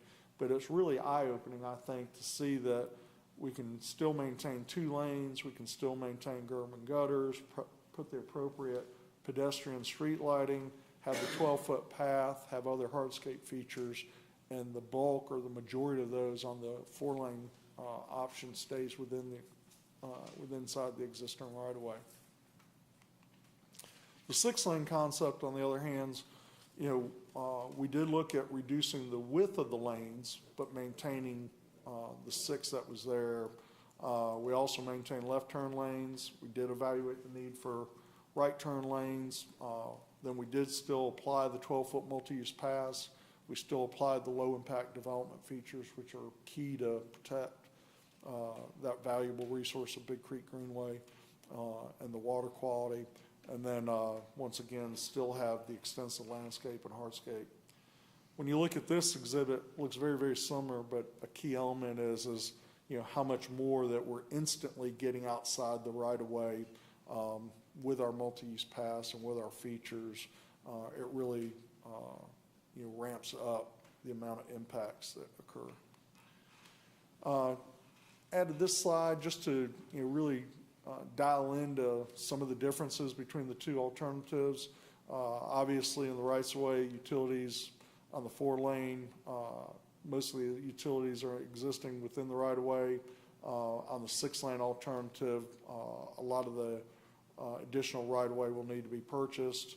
On the 4-lane, we'll be able to save a lot of the trees, both in the median as well as we believe that with small retaining walls and other features that we'll be able to save a significant amount of the trees outside the footprint. On the 6-lane alternative, obviously, we're moving so much further out. There'll be very few trees that we'll be able to protect. And if we do want to replace them, once again, more and more right-of-way, more and more costs. We do believe that the planter strip will be able to be more aggressive with bioswales, which has been a goal of the Eco District. With the 6-lane, once again, those will more likely be much smaller, much narrower, and not as aggressive as we would like. Pedestrian, big safety feature. On the 4-lane, it's plain and simple. If you're crossing 4 lanes, it's much safer, much more comfortable, much more creating that park-like feel and comfort versus the 6-lane, trying to get across 6 lanes. And another vision I have, I was out there on the job site, and I still remember a lady trying to push a stroller across the existing 6 lanes. And I didn't have a camera to take a picture of her face, but she was not happy about trying to get across those lanes. And I think it really is a huge benefit of the 4-lane to have a shorter distance across. And it's just a comfort level, to try to get across that. Also, the vehicles, 4-lane, we can still accommodate the traffic. We'll talk more about that in just a second. And then, the 6-lane alternative, obviously we can handle the traffic, but we have a lot of wasted, inefficient capacity that's really not necessary. Parking lots, I think the whole idea is, to convert those parking lots into other developments, but it's not by taking them. It's essentially, will have minimal impact on the parking lots, if any at all, to be honest. It's our goal to not have any impact on any of the parking lots with the 4-lane. With the 6-lane, that's just not going to be possible. So let's talk a little bit about the traffic. Right now, we got approximately 15,000 vehicles per day. We have an approximate 60% growth and expect in 2048, 24,000 vehicles. The reality is, you can read this, the majority of the growth is anticipated due to development, redevelopment along the corridor, including the North Point Mall redevelopment. Additional growth also for new development in the surrounding area. And then there's combined new development, redevelopment accounts for the generation of vehicle trips to about 4 Avalons. We keep hearing that question, how does this compare to an Avalon? And the bottom line is the amount of trips that we have considered for the future would be equivalent to approximately 4 Avalons. What may not be recognized as redevelopment will remove existing commercial office space but give back capacity it was using. Once again, the 24,000. So just to give you some generalized capacities, level of service D begins at around 27.8 and level of service E at 33.8. So as you can see, we're well below both of those with the 4-lane. Basically, once again, we feel like we have roughly 20 to 30% of additional capacity on the 4-lane version if we do reduce. Part of the reason why I think we're so comfortable with the traffic numbers is, as we look back, when North Point Parkway was originally designed and built approximately 25 years ago, it was very common for big mall developers to want more and more lanes, and they put 3 lanes everywhere they can get them, even though it was a big cost. The reality is whether it was needed then or not, or foreseen to be needed, what has occurred that also has reduced the amount of demand for that 6-lane section is 400's been expanded from 6 lanes to 8. That was in 2005. West Side Parkway was expanded from 2 to 4, is essentially a parallel facility on the other side of 400. Georgia 400 is actually scheduled to be expanded from the existing 8 to 12 as a part of the managed lanes expansion. And then there's other improvements that have helped traffic in the area, the east-west connectivity on Haynes Bridge, Encore, Mansell, and the 400 interchanges at both Mansell and Haynes Bridge. I also want to sit there and say, you know, I've heard a lot of people sit there and say, well, it's a thoroughfare or it's a connector, all these different things. The reality is North Point Parkway tees into Mansell on the south end, and so there really isn't any through movement that direction. Most people, because, you know, and if there's an incident on 400, don't get me wrong, there might be people that hop off, but generally anybody that's going Haynes Bridge or further north are not using this road anymore, where they may have used that in the past. And once again, that's another reason why we're very, very comfortable that the 4-lane section is adequate. So something else that we heard at the last meeting, we heard 2 things that we really wanted to address today. Is one, traffic, and we'll open the floor in a minute for you to ask more detailed questions if you have them. The other was the level of public involvement. And so we really wanted to address that as well and give you an update. So just real quick, you know, as Kathy has talked, you know, there's been a lot of discussion for well over 10 years on improvements in this area, a lot of meetings. We actually participated in a stakeholder meeting that was held on March 15th. I believe some of y'all were at that meeting. It was in the office building over there. We created a project website and launched that on July 18th to get the message out. We had numerous notifications. We placed signs along the corridor. We sent letters to adjacent property owners. We posted info on the city website.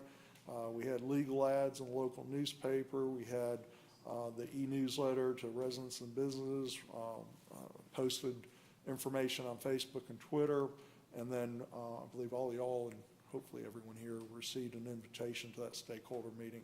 That meeting was held on the 26th, just a couple weeks ago. We had 25 official comments recorded. A lot of times people don't want to take the time to fill out a card or go online, but we did have 25 official comments. 19 were in support of the project. They basically checked the box, strongly agree or agree. 3 were opposed, that strongly disagreed or disagreed, and 3 were neutral. So we felt really good about the official comments that we received. We're here to recommend the 4-lane option, and you know, I'll go over those reasons why. Right sizes the roadway by providing still the level of service that I think we all would like to see. It minimizes the right-of-way impacts and the right-of-way costs. Allows opportunity for more green infrastructure, preserves the more adjacent landscape features, reduces impervious pavement, reducing maintenance costs, creates more opportunity for utility locations or relocations, enhanced pedestrian experience, and I want to say that over and over again, enhanced pedestrian bicycle experience. There are reduced construction costs versus the 6-lane, and then once again, the money shot is it promotes the redevelopment vision that has been started back many, many years ago. Why also the 4-lane option? Once again, enhanced comfort and safety for bike-ped folks using or crossing North Point Parkway. We will have some enhanced transit features. There's a really nice, transit bus stop right there at Chick-fil-A. If you go down the corridor, there's other places where there's nothing. There's literally just a sign for the bus to stop. There's no sidewalk. There's no trash receptacles or anything. So those things will all be incorporated in this. Encourage street activity.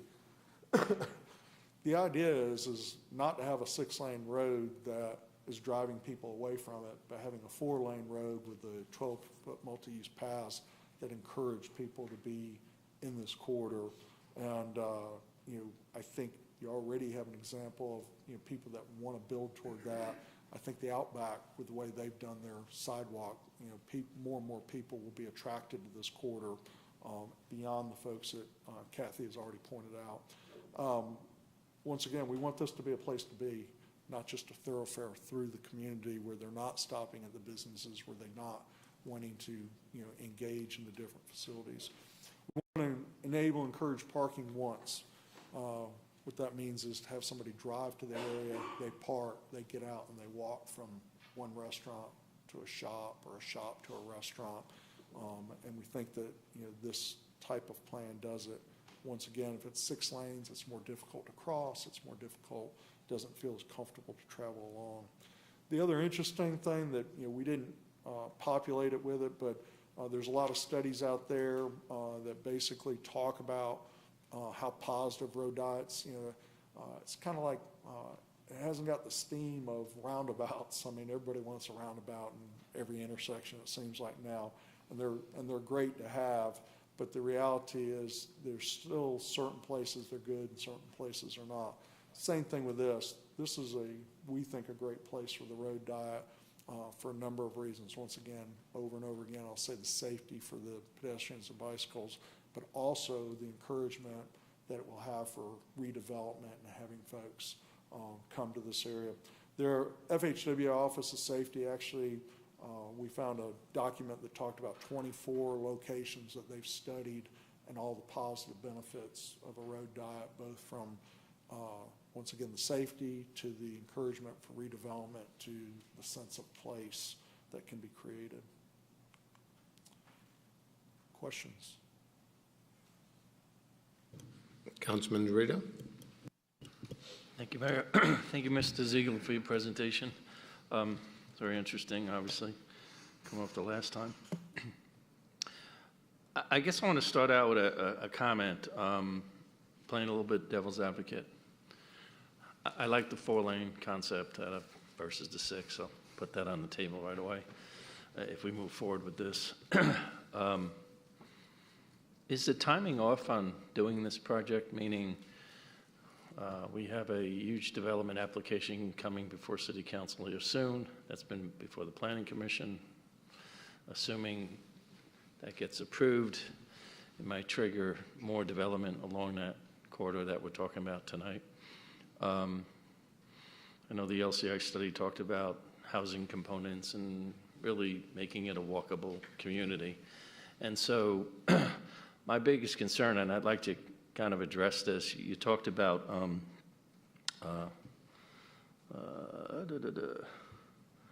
where road diets have positive impact and encourage development, right? I'm wondering if putting the cart before the horse of doing these road improvements, before we don't have a crystal ball of what that segment of North Point corridor is going to look like in the future. I'm concerned about whatever gets approved in the future, either by this council or future councils. We don't know what the density is going to be on that roadway system today. And I know a lot of your projections here are based upon, I guess, current analysis of data and that sort of thing in the LCI study and the overlay and all that stuff. I'm just wondering if the road system should come behind some of these approvals so that we could, make sure that, one, that we're building the right road system to accommodate that development, and number two, that we're not investing $30 to $40 million in this project and having it torn up in the process of new development going on there. I wonder if you have a comment on that. I do. It's the old chicken or the egg, which should come first. From, I think, our team's perspective, and my personal opinion is, the LCI and the previous studies have sat there and said, what would serve as a catalyst to drive that development? And I believe that the previous folks involved have really hit the nail on the head. Gwinnett County, once again, they sat with a dead mall forever and ever and ever, and then I believe they ended up purchasing it because they couldn't get it redeveloped. I believe by building Encore, by encouraging the development and changing the codes, I think this is just another piece that helps attract the best kind of developers to come and continue with the quality of life. And I think that by building this, the reality is you're helping drive the kind of development you want. You're helping drive and attract the type of developers. That's my opinion. I don't know, Kathy? So if I'm understanding you, the type of road system we put in there will drive what the city limitations would be on the type of development we would approve in the future, but also attract that type of development, if I'm making sense. The housing components, the walkability factors, attracting people to build components along that sector of North Point Parkway in a way that accommodates the road system we would put in there versus, much larger density that this roadway would not accommodate. You want to address? Yeah, I have a couple of comments on that. The first one is, remember that significant redevelopment is going to require tear down of some stuff that's there. So there's trips being made by that stuff now. And when you do these kinds of impact studies, you recognize those trips. You add the new stuff, and there's a small increment that gets added. So I think that it's not as simple as just dropping in something new and saying, oh my gosh, it generates a lot of traffic. There's traffic there now that's going to be taken away. Two is, I'm not sure if I should admit, but 100 years ago when I was a young guy, I was involved in this project. I actually did the original rezoning work on North Point Mall. And back in those days, that's what we did. We didn't really recognize interaction between lane use types. There wasn't great data on that available. And so when you looked at a suburban mall, there were only a couple of kind of national examples of that. And you run the traffic and you dump it in, and we came out with the 6 lanes. These days, we recognize people like to walk, people like to interact. Mixed use helps. We didn't talk about the bus rapid transit station that'll be going behind the mall. That helps. So there's a lot that's going on. There's a lot that has happened, a lot that will continue to happen. So I think that's important as well. It's not as simple anymore as it used to be, where you just dropped it in the middle of nowhere and it created a big mess. So I think that, and then finally, I'll just say too that a roadway like that is really, the capacity is really controlled by the signal operations. And by changing it from 6 lanes to 4 lanes, it's going to do a lot to improve signal operations. For one, as Tom said, the pedestrian crossings will be less. That's more green time you can allow to cars because it'll be shorter time that you have to dedicate to PEDs crossing. There'll be some real improvements, I think, in terms of the way that you can time the left turns because of the way we have to do it now related to the 6 lane. I lived for 10 years. I lived right around the corner from there. And it always frustrated me at times, but I understood why it had to happen because I'm a traffic guy. But I think that'll change and that'll help. So I think there'll be efficiencies that'll come along with that, with the change geometry as well. That'll help. And then we did identify there's about 30% additional capacity that would be available, and that's before some of the other stuff happened. So to me, I've been doing this a little while. I don't know if except I think it'll work. And Mr. Crawford, just a follow-up question on the traffic. Do you see it, the 4-lane concept, deterring what I'll call thoroughfare traffic or cut-through traffic? Because you pointed out in your presentation, Mr. Ziegler, about the improvements to Georgia 400 and the future 2030, I think, is going to expand even more, and other improvements around the city that literally remove some of that car traffic from North Point Part, particularly this segment of the corridor.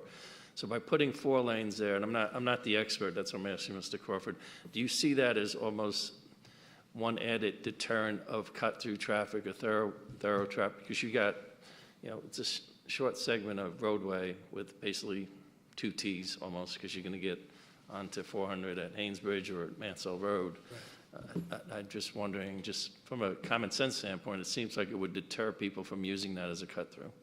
I think it may. I think it'll slow it down for sure, and that may or may not push people to other facilities. But I think there's capacity in some parallel facilities as well. I think if you looked at a number of different parallel roadways and added them up, there'd be a lot more capacity available. Yeah, 2 more quick questions. I know my colleagues probably have questions too. Mrs. Ziegler, on the right-of-way, and you said there would be no need for more right-of-way under the 4-lane concept. What happens to there would be no need. I'd say it'd be minimal. Minimal need, minimal impact. We actually would anticipate taking some easements, temporary construction easements for access, but very, very little full right-of-way requirement. What would happen to the underground utilities?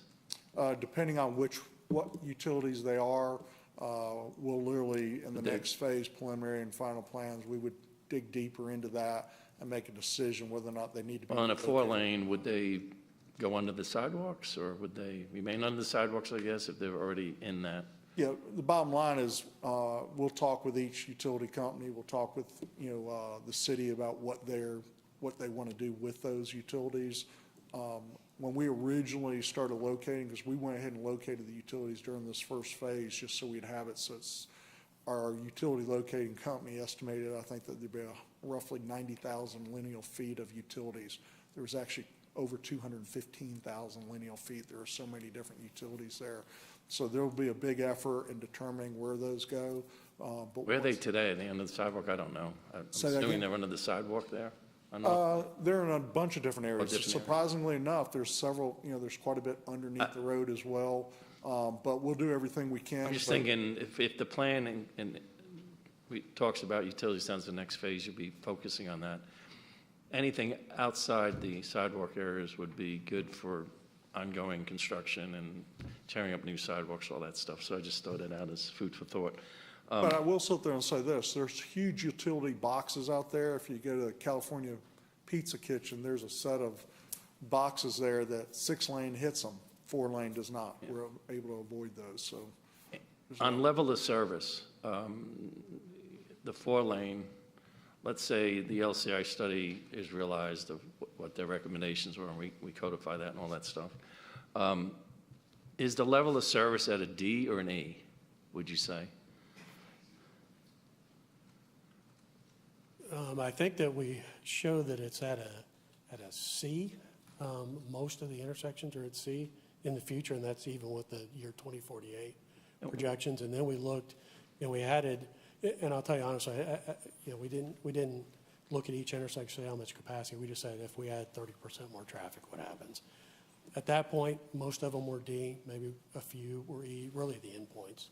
And what's the perfect level of service for car traffic for a walkable area that we're trying to develop? Well, that's a loaded question. That totally depends on where you're at. I mean, before I came to Columbia, I was working in the city of Atlanta. It was F there. At the city, they had on their corridors that they wanted to have this sort of thing happen, like 10th Street, for instance. We took lanes away from 10th Street. Martin Luther King Boulevard, we took lanes away from Martin Luther King Boulevard. And we created those into workable ones. And by the way, people didn't like it at first, but it actually moves really well now, works really well now, those couple of corridors. So I think usually people will look at kind of E, maybe even F in corridors like that. It just depends on what the function of the road is, really. Which is basically trying to deter all traffic from coming through, right? Well, basically. no, I think you can still move at F. At F, you're still moving it on a 4-lane road. You're moving at maybe 20 miles an hour, 25 miles an hour average, as opposed to a 4-lane divider roads assumed to, I think, level of service E in a condition like this is like 35 miles an hour, something like that. And in a corridor like that, maybe you don't want people to go that fast. So, thank you. Good choice. Sure. Thank you, Mayor. Stay. I'm sure there's more. Councilman Mitchell. Thank you. I actually, as compared to other examples that we've seen earlier that totally obliterate the trees that are there in the middle, this 4-lane actually keeps most of those median trees that are pretty full grown. And so that's encouraging to me that we're trying to keep them on both sides of the street and in the center. When we voted on the Main Street corridor, the lanes were reduced, and the big problem was to slow the traffic down so that pedestrians could cross. We've achieved that, but because we added parking in, I hear a lot from our mainly older residents that, that they're scared driving through there, but you're not proposing any parking along this. Not at all. But what will the roads be reduced to, and what are they currently? They're all 12-foot lanes now, and so I believe we're holding the left turn lanes because they're in the median. The median stays the same width. And quite frankly, we looked at reducing that to save some space, and our tree experts said, no, if you just narrow that median by 1.5 feet, you'll kill roots, and those trees will have problems. So maintain the median, maintain the 12-foot left turn lanes. But the 2 lanes that we keep, those are, the 3 that are out there now are 12 feet each. We're going to reduce one of them to 10 and a half and the other to 11. And so we'll gain another 1.5 2.5 feet on those lanes as well. So basically, we're gaining 14 and a half feet by eliminating one 12-foot lane, a foot off of a 12, and a 1.5 feet. So that's why we can stay in such a tight footprint. Okay, and what advantage is that, and how would it reduce the speed through the corridor? So the term is traffic calming. There's a lot of different methods, but one of them that's known as is, the wider the lane, the more comfortable people feel to hit that gas and fly. And so the narrower lanes that you have, the more likely that they'll pay more attention, and slow down. So that's a huge benefit of the narrower lane from a traffic, standpoint. Can I add something quickly there? Just really, in technical terms, it's all driver expectation. So in a corridor that is a wide boulevard, there's one driver expectation, and in a corridor that has narrower lanes, there's a different driver expectation.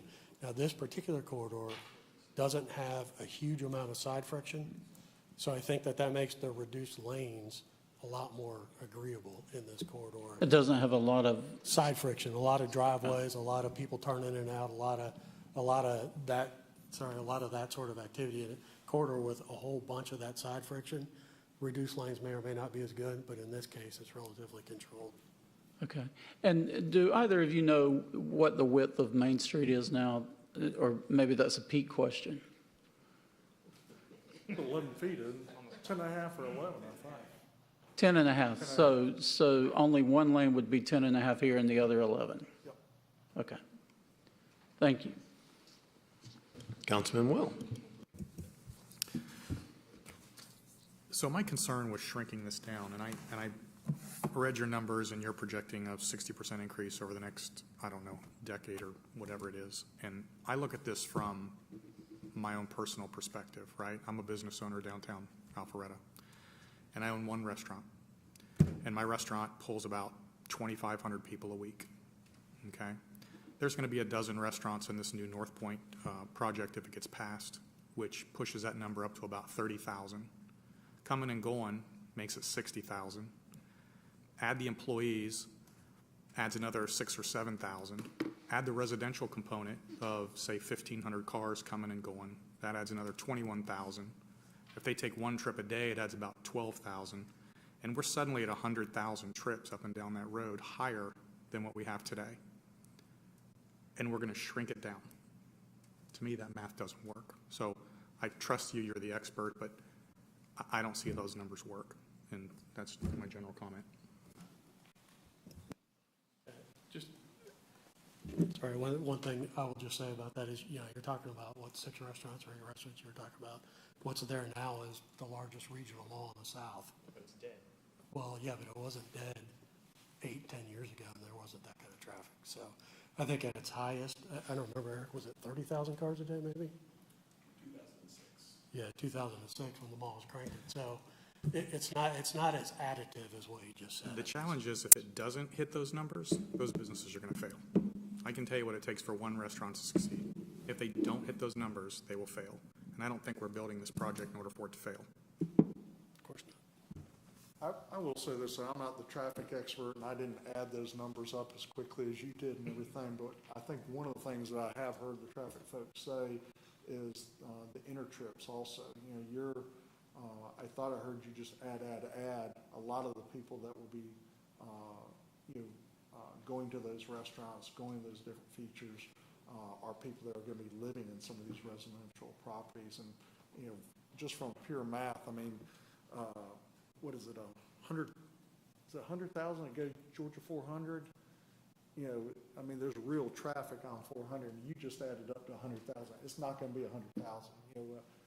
And if you want to share the numbers with us later, we can go and break it down further for you. But the process that is followed, and Mike didn't really talk about that much, but there's a set. We do traffic counts. We look at traffic counts from previous years, to look for anomalies. But even GDOT, because the pandemic had some procedures in place to grow traffic on how to handle that. If you're doing counts during the pandemic or immediately after, what are the growth factors? And I forgot what the numbers were, but was it 1% a year or something? And you know, we looked at it a bunch of different ways, and it's not going to be anywhere near 100,000. I'll bet my house on that one. It's just not going to be those big numbers. I'm curious, downtown Alpharetta, what's our traffic count down there now? Say at Old Milton and Highway 9. 20,000, Eric just said. 20,000 a day? 22,000. 22,000 a day. Okay, thanks. Any other questions from council? Councilman Binder. Glad you all mentioned the BRT station. So was that taken into account with the traffic that would be in there, or how bus stops would affect 2 lanes each way? We didn't really account for specific numbers for it, other than saying, just as we said, these other features give us the comfort level that we have with the corridor. Because when those things come online, when 400 is widened, when, you know, something else we really haven't, you know, talked about also is, as you guys approve developments within the blocks, there is also the mindset that there'll be other roads within those massive parking lots that line up better. But no, we didn't add specific numbers on that. Yeah, we didn't reduce traffic on North Point Parkway to try to push some off on the BRT. No, we did not do that. I guess my question is logistically how that, like, so there's currently, I think there's 6 stops right now on North Point. So you got 3 lanes, it's on each side, it's okay, you just know not to be on the right lane unless you're turning. Now you take away it, so it's just 2 lanes. I mean, how does that affect? If I may be wrong, I think those are running at 60-minute headways, those buses. Currently, but you had a BRT station, it seems. Well, the BRT will be back behind them all, though. The feeder, yeah, but there's Won't be out on North Point Parkway. the last mile connectivity. Yeah, they'll connect for sure. But I don't think typically at the headways you see it's gonna make that. I don't think it'll affect traffic like that. You don't think, and I'm just taking it from what I know, and I know Councilmember Hipes and I have been astounded on delivery trucks stopping in the middle of Highway 9, and then that's different. And then so you get, and especially if you have frontage streets and how that, and so like, Those guys are not fan favorites of traffic engineers. Yep. The delivery guys. So I'm just trying to understand if we got 3 lanes. I think that, you know, the buses stop and go. Well, and not only that, Delivery folks stop and they sit there. And so now we would have both. Well, we can control the bus where they stop. We can control how they interact with the signals. So we can do things like that. In the old days, it's common to stop buses in advance of signals or behind signals. So we'll look at those sorts of things. We did a project like that. Well, I did a project before I came over here that was like that on Technology Parkway over in Peachtree Corners. And that was an issue, was working with the bus agency to figure out how the stops would work and operationally how it would all go. And those things are, I think, pretty easily resolvable, especially related to the signal operations. Okay. And how much are we looking at for this kind of project? We're still trying to dial down the numbers, but right now, I think what we're thinking is roughly 4-lane is roughly 34 million, and 6-lane would be roughly 45 million, I think, plus or minus. And to be very candid, you know, the unknowns in that is the right-of-way and the utilities. And I'll say that Pete would sit there and say the other unknown is what are prices going to do if you got another graph that takes off like his previous graph, then it, you know. But we think 35 is a good budget number for the 4-lane. We think 45 is roughly a better number for the 6. Okay, and I'll just from experience, I'll add the 20% on top of the 35. Just it seems to raise, especially in this market. But 40 million, do we have that set away?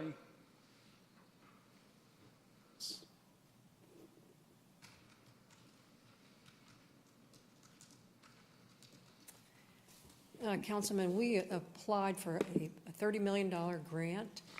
We did receive $5 million for construction. We haven't heard if we're going to receive the other $25 million that we applied for. So we have 5 plus 10 for T-Splosh, correct? Correct. So 50. So we're halfway there. What's our other mechanisms to get there? The other mechanism is what we did with the Alpha Loop. I mean, we had a plan for it, and it was built by private development with impact fee credits. So that actual 1 mile section that was built by private development with impact fee credits. We cannot require private development to build if we don't have a plan in place. We have to have an adopted plan in order to have private development build that. But if we go with the road diet, we don't really need private development.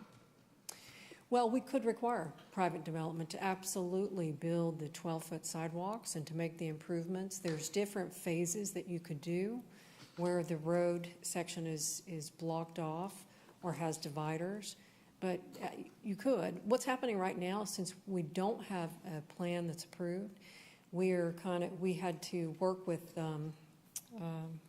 Lazy Dog as well as other developments and say, well, put in a 8-foot sidewalk.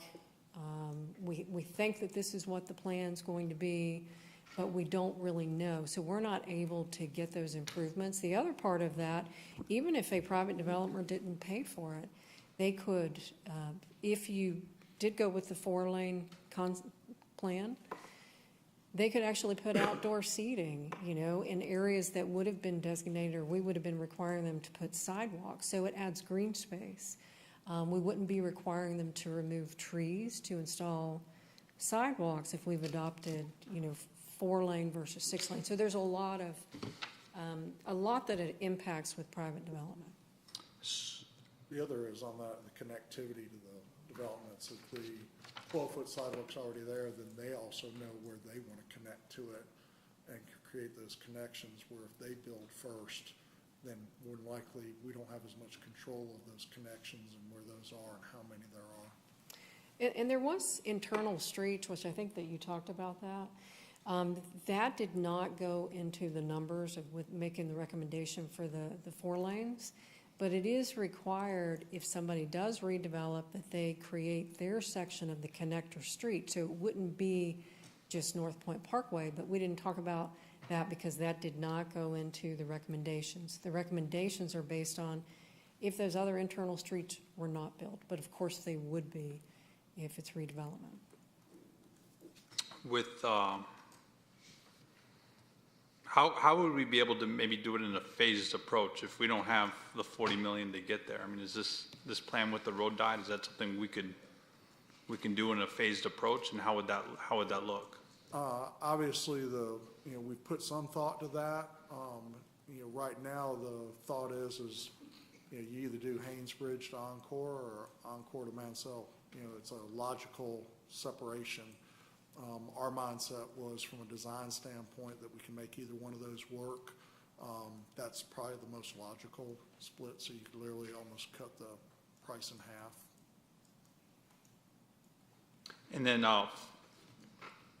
final question, Kathy, because you talked about, and I completely agree with the streetscape, that you need a document that's been approved so you can point to it as development comes in. Refresh my memory on Old Milton. That's the one I kind of remember, the streetscape that you had, and you used it for new development coming along, maybe from Highway 9 to 400. We've used that as you had a streetscape plan in Old Milton Street, or what's an example of a recent streetscape plan that you've? Streetscape, downtown, all of downtown, the downtown overlay. So when development comes in, they have to build their section of that plan. We have a corridor that's adopted as part of the downtown overlay. Some people have to build on-street parking. Some people have to build their 8-foot sidewalk as part of the development. So any new development in downtown has to follow that plan. Old Milton did have write a streetscape, there is a streetscape plan of what kind of plantings you want, what With Old Milton. sidewalks, There actually is, that we used for Avalon. Avalon, and maybe some of the new townhomes and condos on the other side of Avalon. That's correct. Did we have an engineering documents to back up that streetscape, or was it a streetscape conceptual? What phase was that you could be able to point to say, this is what I want you to help us build as you're developing? On Old Milton Parkway, that's of course a GDOT road, so there wasn't any plans because of the volume to do a road reduction. I think this would be our first actual lane diet. Do you have to have engineering drawings or conceptual drawings to work with developers for a streetscape? For streetscape, no, but for a lane diet, absolutely. So you wouldn't necessarily need the engineering drawings to get it done? Well, for this one, if you go with the 6-lane, there is a 12-lane section, a 12-foot sidewalks, so you would need the construction plans because we have to make sure that it's, people need to be able to see that it's going to remove parking lot. That's not necessarily the case with what we've been seeing with the downtown overlay. And I know there's been discussions or during our hopes and dreams sessions and trying to revitalize North Point. Everything, like my dream would be to put, to see if a university campus can come in there. So anything from that to other things that have been discussed, performing arts centers, that type of thing that adds traffic counts. Has that been added into that what we're approving today based on our plan today, but while we're in our back of our heads, we're really hoping these are our stretch goals that we can hit on North Point? We believe that the traffic numbers not only will meet whatever you want to do, but then have excess capacity for something that we didn't anticipate. And we did give them we gave them things to look at, like an arena. If an arena came there, if a performing or anything, similar even to the amphitheater, would that still work? Because we knew that was something that could absolutely happen. So event type of traffic they did look at as part of that. And our next step here is we would give direction on what we pick, right? And then that would move the case forward for engineering drawings. That's correct. The $1.6 million that we received in the grant, which would pay for those drawings, we do have a match as part of that. And you've known that I've always, what gets in my crawl is the, where we approve conceptuals and it goes on to engineering, but we have no journey to how to pay for it. So the engineering sits there. I would hope on this council that we can get to an understanding of what we're building and what we have availability to in scope. So if we only have enough money to pay for half, maybe we do engineering drawings for half, or there, so that we're just kind of right size our scope. So that's for my colleagues, not you. That's a good point. This is a workshop, so we're not going to be voting on anything tonight. It is important for us to get our questions answered and then to give as much feedback to staff as we possibly can on a direction to go with this. So I appreciate you bringing that point up. Councilman Dorito. Yeah, Ms. Cook, you referred to earlier that in order to have impact fees, we have to have a plan in place. So at what point is a plan sustainable for allowing us to have impact fees? Is it the design? Is it the engineering of the plan? Or at what point do we? Because this is an entire corridor, we need to have those construction plans, because if we don't have that entire plan, we can't have just one developer come in and design his section when it impacts a whole corridor. So we have to go to the next phase. Right. To get to the point of, what's the course of that phase? We received a grant for $1.6 million. That's for the construction plans. We do have a match that we'd agreed as part of that grant. So the construction drawings, we have the grant that we're paying for. What happens if the council decides to put this on hold because we want to one point of view. We want to understand the build-out of that corridor, section of the corridor, and understand the impact on that road system before we just put, as I said earlier, the cart before the horse. Some people believe we might be doing that. So do we lose money by, do we owe money back if we don't go forward with this? Or is there a schedule? Can you kind of? I would think that we do. You know, we also have heard that we're going to receive the $5 million for construction. Of course, that's not something that we've taken at this time, I don't think, no. So we've only accepted the $1.6 million for the design. So does anything happen with that if we put this on hold? We lose that, yes. We will lose it, meaning we have to write a check back to? I haven't looked to see how much we've spent of it. We haven't spent a large amount. We spent most of the money going through the concept plan. But yeah, I mean, we would lose the $1.6 million that they have earmarked for the design. So we would owe that money back to I don't know that we. the regional commission, or? Yeah, it was a grant through the Atlanta region. Is there a schedule that they require us to do certain things to be able to get that grant? At what point does it become a potential risk to the city of losing that money and having to pay it back? Oh, we are already behind schedule for the money. We do have to report different phases that we've accomplished. So we need to go, if we're going to go forward, we need to have the direction on the 4 and the 6. I guess it was probably 2 years ago that we went to council, asked if they would like for us to agree to apply for the grant funding. And as part of that, you have to agree to have a certain amount that's a match. So then we'll receive that grant, which is what we're doing now. The $1.6 million is what we're spending. I don't know how much we've spent of that. I didn't look at that, but we could certainly find that out. I will say the other thing, and I don't know the direct ramifications, but GDOT is involved in this, even though it's not a GDOT road, and they have what's called the baseline schedule. And quite frankly, what I have seen in the past is if you're not meeting the baseline schedule and/or the locals are not in support of a project that they're involved in, then it can fall off the radar. And the reality. So that $5 million would potentially go away, Yes. or assuming we And/or accept future it? money that they may Right. be, you know, Okay. there may be other monies that they're thinking that they're gonna drop on this to help. You know, everybody believes with all the new funding and everything that there's money falling out of the sky right now, and to some extent, it feels like it is, because this And infrastructure. we are world. waiting to see if we're successful on the $25 million. We do know that we are for the $5 million for construction, but of course that doesn't build the entire corridor.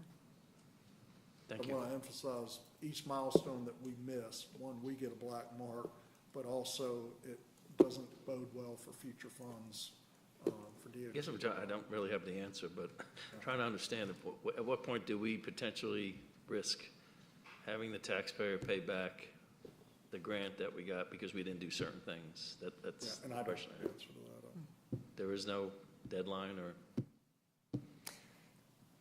I think like what Tom said, we're supposed to follow a certain the- schedule. The ARC grant? Yeah, but you only take a little bit out so far. Okay. As you complete.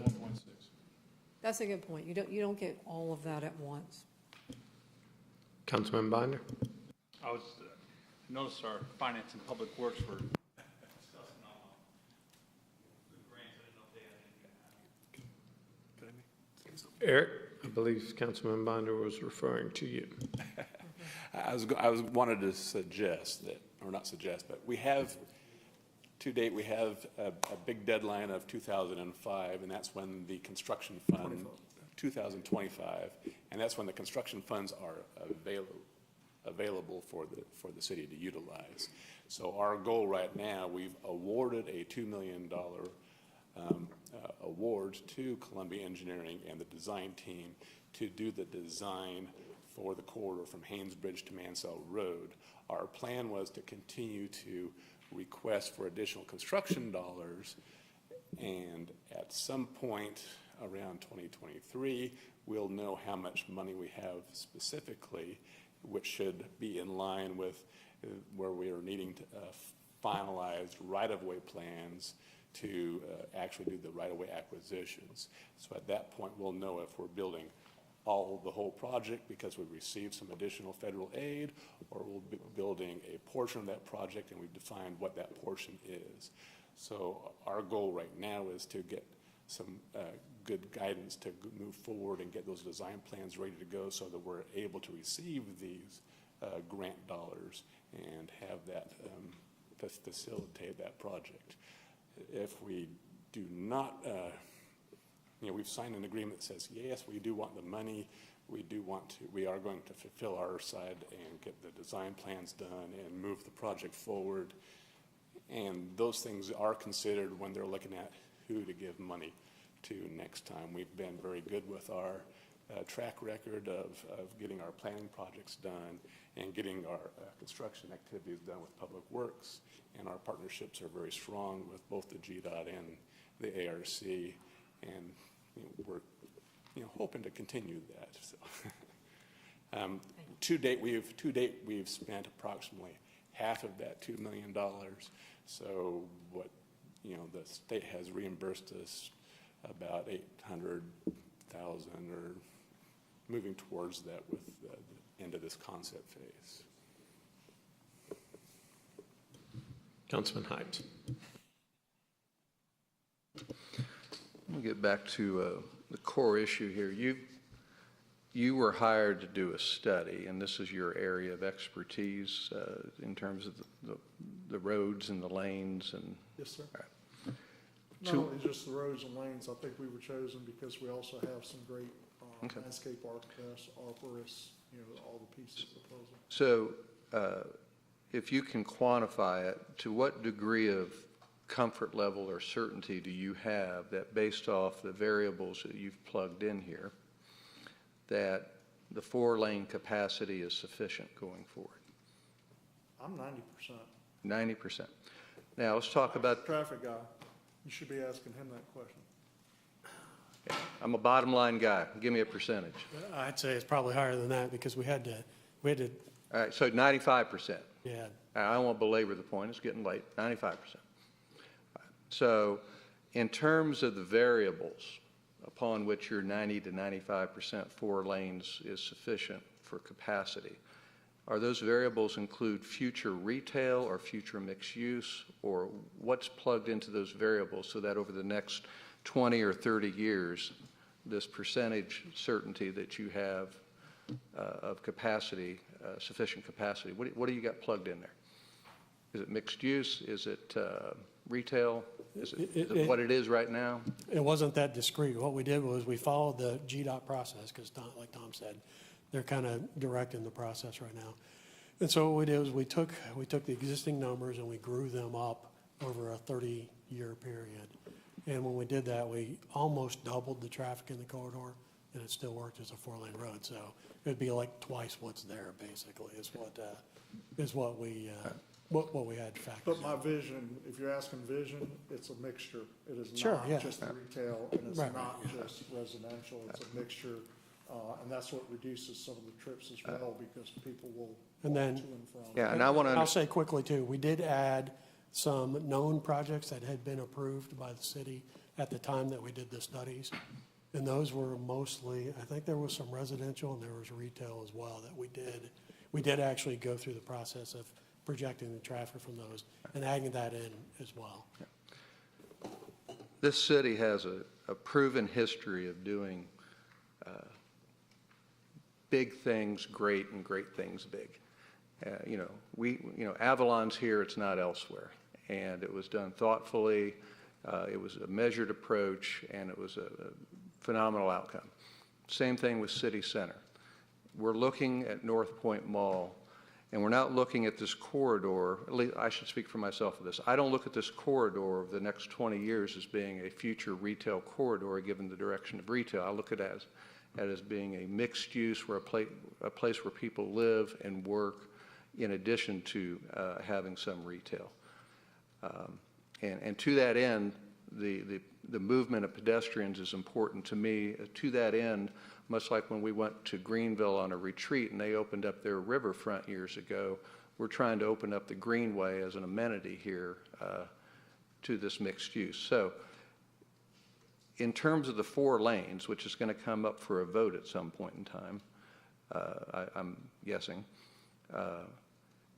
if this is a mixed-use environment, if that's our vision, and we want to cast a vision, and we want to work in a measured way to reach that vision and that goal, are you comfortable that 4 lanes will be sufficient for a mixed-use environment with pedestrians in this area? I'm going to sit there and say, not only am I comfortable, but I think you fail miserably if you end up doing 6 lanes because you don't get the feel of that park, P-A-R-K. Okay. I think that creates that environment that will make a mixed use thrive. So the mayor has asked for us to at least signal some direction from individual council members. I mean, I have a great desire to create a place for people and not for cars. And when this was originally built as a mall with acres and acres of asphalt, it was built as a place for cars to get there, cars to park, and it was not meant as a place for people to live and work necessarily. So we got a place for cars on 400, and this is a collector-distributor street, if I understand it correctly. And I'm looking for a place for people, and I'm looking for the road system that will best accommodate that. And you believe that's the 4 lanes? I believe it is. I believe if you stick with 6 lanes, it does everything against what you're trying to accomplish. The safety isn't there, the feel isn't there. I think those 12-foot paths and I just think that it creates that environment to bring new development in that wants to be a part of that, mixed-use, walkable facility. Well, that's what I'm interested in. I think we have a vision as a council to do something special with this area, and I just want to find the best way to get there. So, thank you. And it's my personal opinion. Like I said, I think this is an award-winning project. If you go to 4 lanes, I hope I retire if you stick with 6. Any other questions from council at this time? I don't really have any questions. That's why I haven't asked any. I think council's done a good job of asking a lot of questions, and I've had numerous meetings with staff. I was on the calls with GDOT when they talked about the parameters of this project and things like that. So I have some of the same concerns. The future is uncontrollable, and so we make decisions based on what we think is right. And I see this project as aspirational. It doesn't mean I'm not concerned about the funding, but I do think we have grants to get us started. I think, and I forget who, I think it may have been Councilman Binder as we were talking about this last week or recently, and I just said, I look at that corridor and see what it could be. And I wish I could have stolen the phrase from Councilman Hydes, a place for people. And so we're having to, at some point very soon, make a decision, 6 lanes or 4 lanes. And if we want it to be a place for people, if we want it to be aspirational, if we want to create something like we have with the Alpha Loop, which started off as just an idea, or the Greenway, or Thompson Street altogether, downtown Alpharetta. I think this is what I would envision it being. Now, does that constrain potentially future development? Maybe. But I don't know that it does. I don't think what we've done downtown has really constrained development. And I don't think what we're doing in other locations does. So while I could be wrong in 30 years and people will curse my name, I support the 4 lanes because I think if we're shooting for what we want to be like, if we want that corridor to be like, I don't want it to be like it is now. I want it to be walkable where a lady can push a baby stroller over to one of the baby stores. So that's kind of my feedback at this point. Mayor Pro Tem Markham. So much of what I was thinking and feeling has been said here, and I'm not big for sitting up here repeating everything and saying, everything he said's right. I drive that corridor no less than twice a day, sometimes 6. My office is off of Mansell. I live at Campbell Bridge. So when you start talking about pedestrian safety, I've seen it. I don't know that I've seen a stroller, but I watch employees get off the bus on the east side and then play a little Frogger to get across, because not only is it 3 lanes, which does encourage the speed, visibility's tough.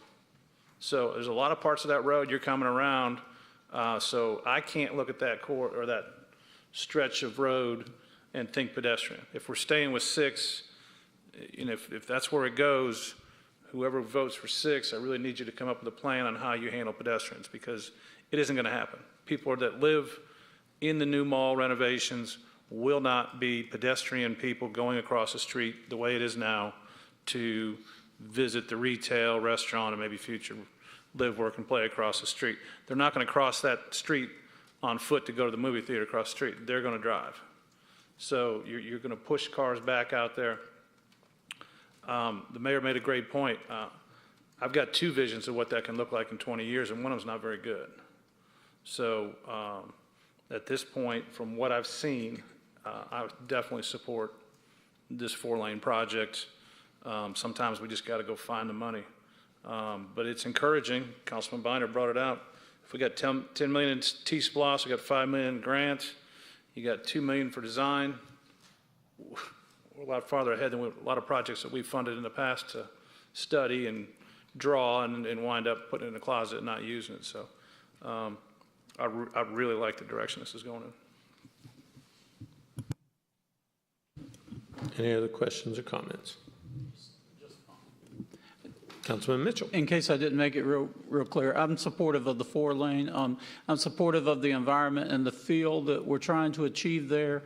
I didn't run for council to see North Point Mall not get, that whole eco district not get done. And I'm personally in favor of doing the entire corridor. As far as engineering plans from Haynesbridge to Mansell, you can't think of half of that. And then you have a development that wants to go on the unplanned half. How do you plan for that? Our community development and our economic development is so closely tied together. You've got to have a plan that encompasses the entire eco district in order for it to work for the future and for planning. And so I'm very much supportive of moving forward with the 4, and we'll figure it. We're halfway there. We'll figure out a way to get the funding for the other half, and hopefully the 20 million will come through, or 25 million in grants. So, but thank you. Councilman Binder. In the interest of moving it all forward, because I think we have enough to everything. I look at how we have our city center now, and there's Old Milton Parkway is the artery for the cars, and no matter what, that might be the more heavily balanced for cars. My hope, what I loved on the LCI and the placemaking one was the river of trees, the interior streets. That's going to be the walkability, just like we created the Thompson Street cutway there, because people aren't getting to Avalon from City Center through Old Milton. So I think that's going to be a similar thing with North Point.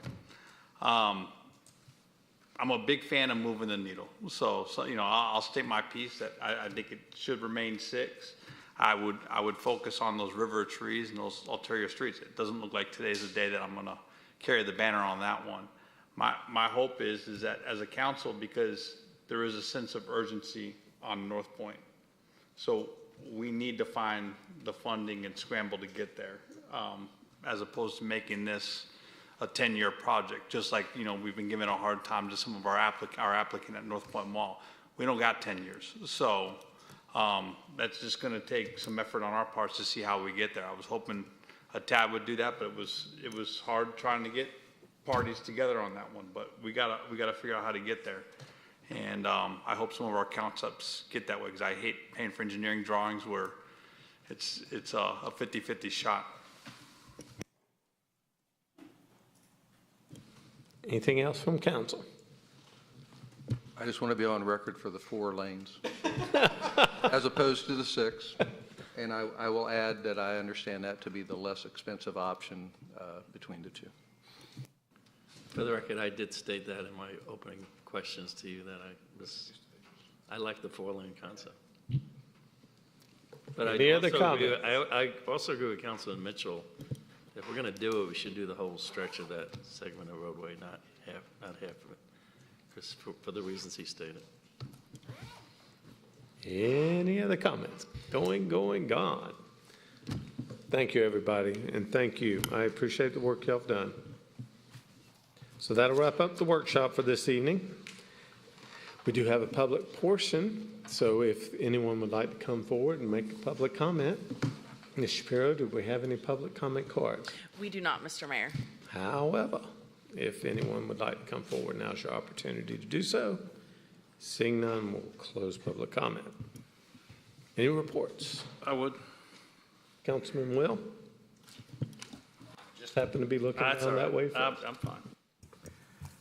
I'm not sure how this fits into the report, but I do want to bring up a topic that has been concerning to me for a while since I got on City Council. And I've watched us go through the process with these RFQs and these RFPs, and I've seen many instances where what comes to council is an RFP, and it includes a qualification of the vendors as well as the pricing that the vendors gave us. I've also seen many times we get brought, much like we did tonight, 2 projects that came in that scored very high on the RFQ, while it appears that no monetary consideration was given to that RFQ. And it makes me uncomfortable to vote for, in this case, $700,000, when we didn't even consider what another potential vendor could have brought to the table. And I say that, and the example I will use is, you know, I can go down to Neiman Marcus and buy an Armani suit, or I can go to Brooks Brothers and buy a suit. I shop at Brooks Brothers. I think I got a good suit. Armani's a heck of a lot more expensive. And because of that, they probably would have passed our RFQ process at a higher rate. So, but does that mean we need to be wearing Armani suits? And does that mean we need to be approving projects just because they were the highest scoring vendor while giving zero consideration to the monetary value? And it may not be the case, but when I look at something for $367,000 and I say, well, what was the other bid? And the answer is we don't have one. Well, I wonder if the next bid would have been $200,000. And I also have a challenge with awarding an RFQ to a vendor and then allowing them to come back with a price. I've been in contracting in a past life, and if you just told me I won the contract, I have absolutely zero motivation to make that price as good as I can get it for you, because I already know I won.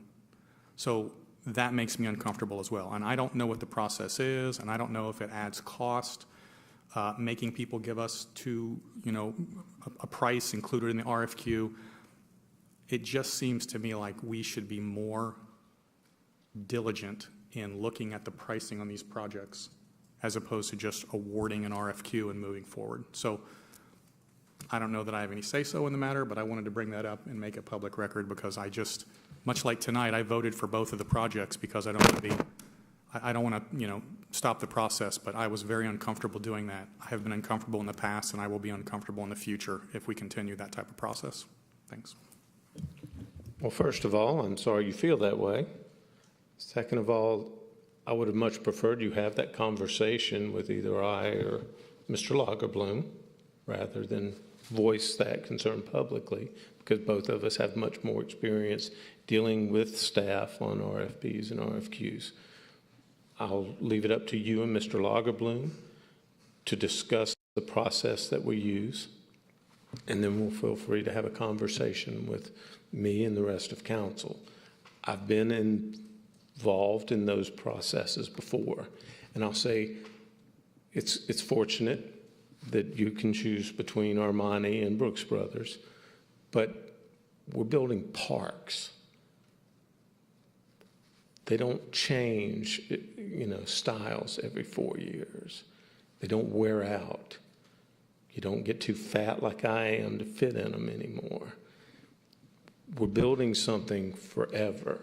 And so I've got at a comfort level with our staff that if they say the difference between this park and this project is way up here, and it's something we're going to live with forever, that I trust them. And I understand why you don't have that comfort level, but I just wanted to share that there's a big difference between disposable and wearable items in a park or a city hall. God bless you. So, but I welcome you to have this conversation, okay? And if you don't feel comfortable with the answers you're getting, talk to me and talk to the rest of council and we'll fix it. That's all I ask. Thank you. I believe Mayor Pro Tem Merkel had a report. Yeah, I want to unfortunately announce, as some of you heard, Carol Anderson Wood passed away on Saturday. So for a lot of you in the room have known Carol for many years, going back to when she started with the data, downtown Alpharetta, something association, Trade Association. And then that became data, Downtown Alpharetta Business Association, and then it evolved. Not to mention the farmers market that we all enjoy on Saturdays. She was intricate in starting that. And when she did, there was only 9 farmers represented, and you could actually find some vegetables. Now it's a little bit of a struggle when you get through the pottery and the flowers and everything else, which is very cool, but that's what farmers markets have become. And now we're averaging 110 vendors. Probably one of our last meetings in February before COVID, we honored her here when she retired in 2020. So in the memory of Carol Anderson Wood and all the many farmers markets and Brew Moon Fest that she'd be at, and she was just a really strong part of behind the scenes Alpharetta for 20 plus years. So unfortunately, like I said, she did pass on Saturday. Any other reports? Councilman Dorito. Thank you, Mayor. I'm reporting on a meeting that Councilman Binder and I had with Pete Sukovitz and Tom Harris, and also Dennis Harris was there. Dennis Rowland, sorry, who works for Pete. And we met on the glass recycling option for the city. I want to thank Pete and Tom and their teams for putting a lot of effort into this.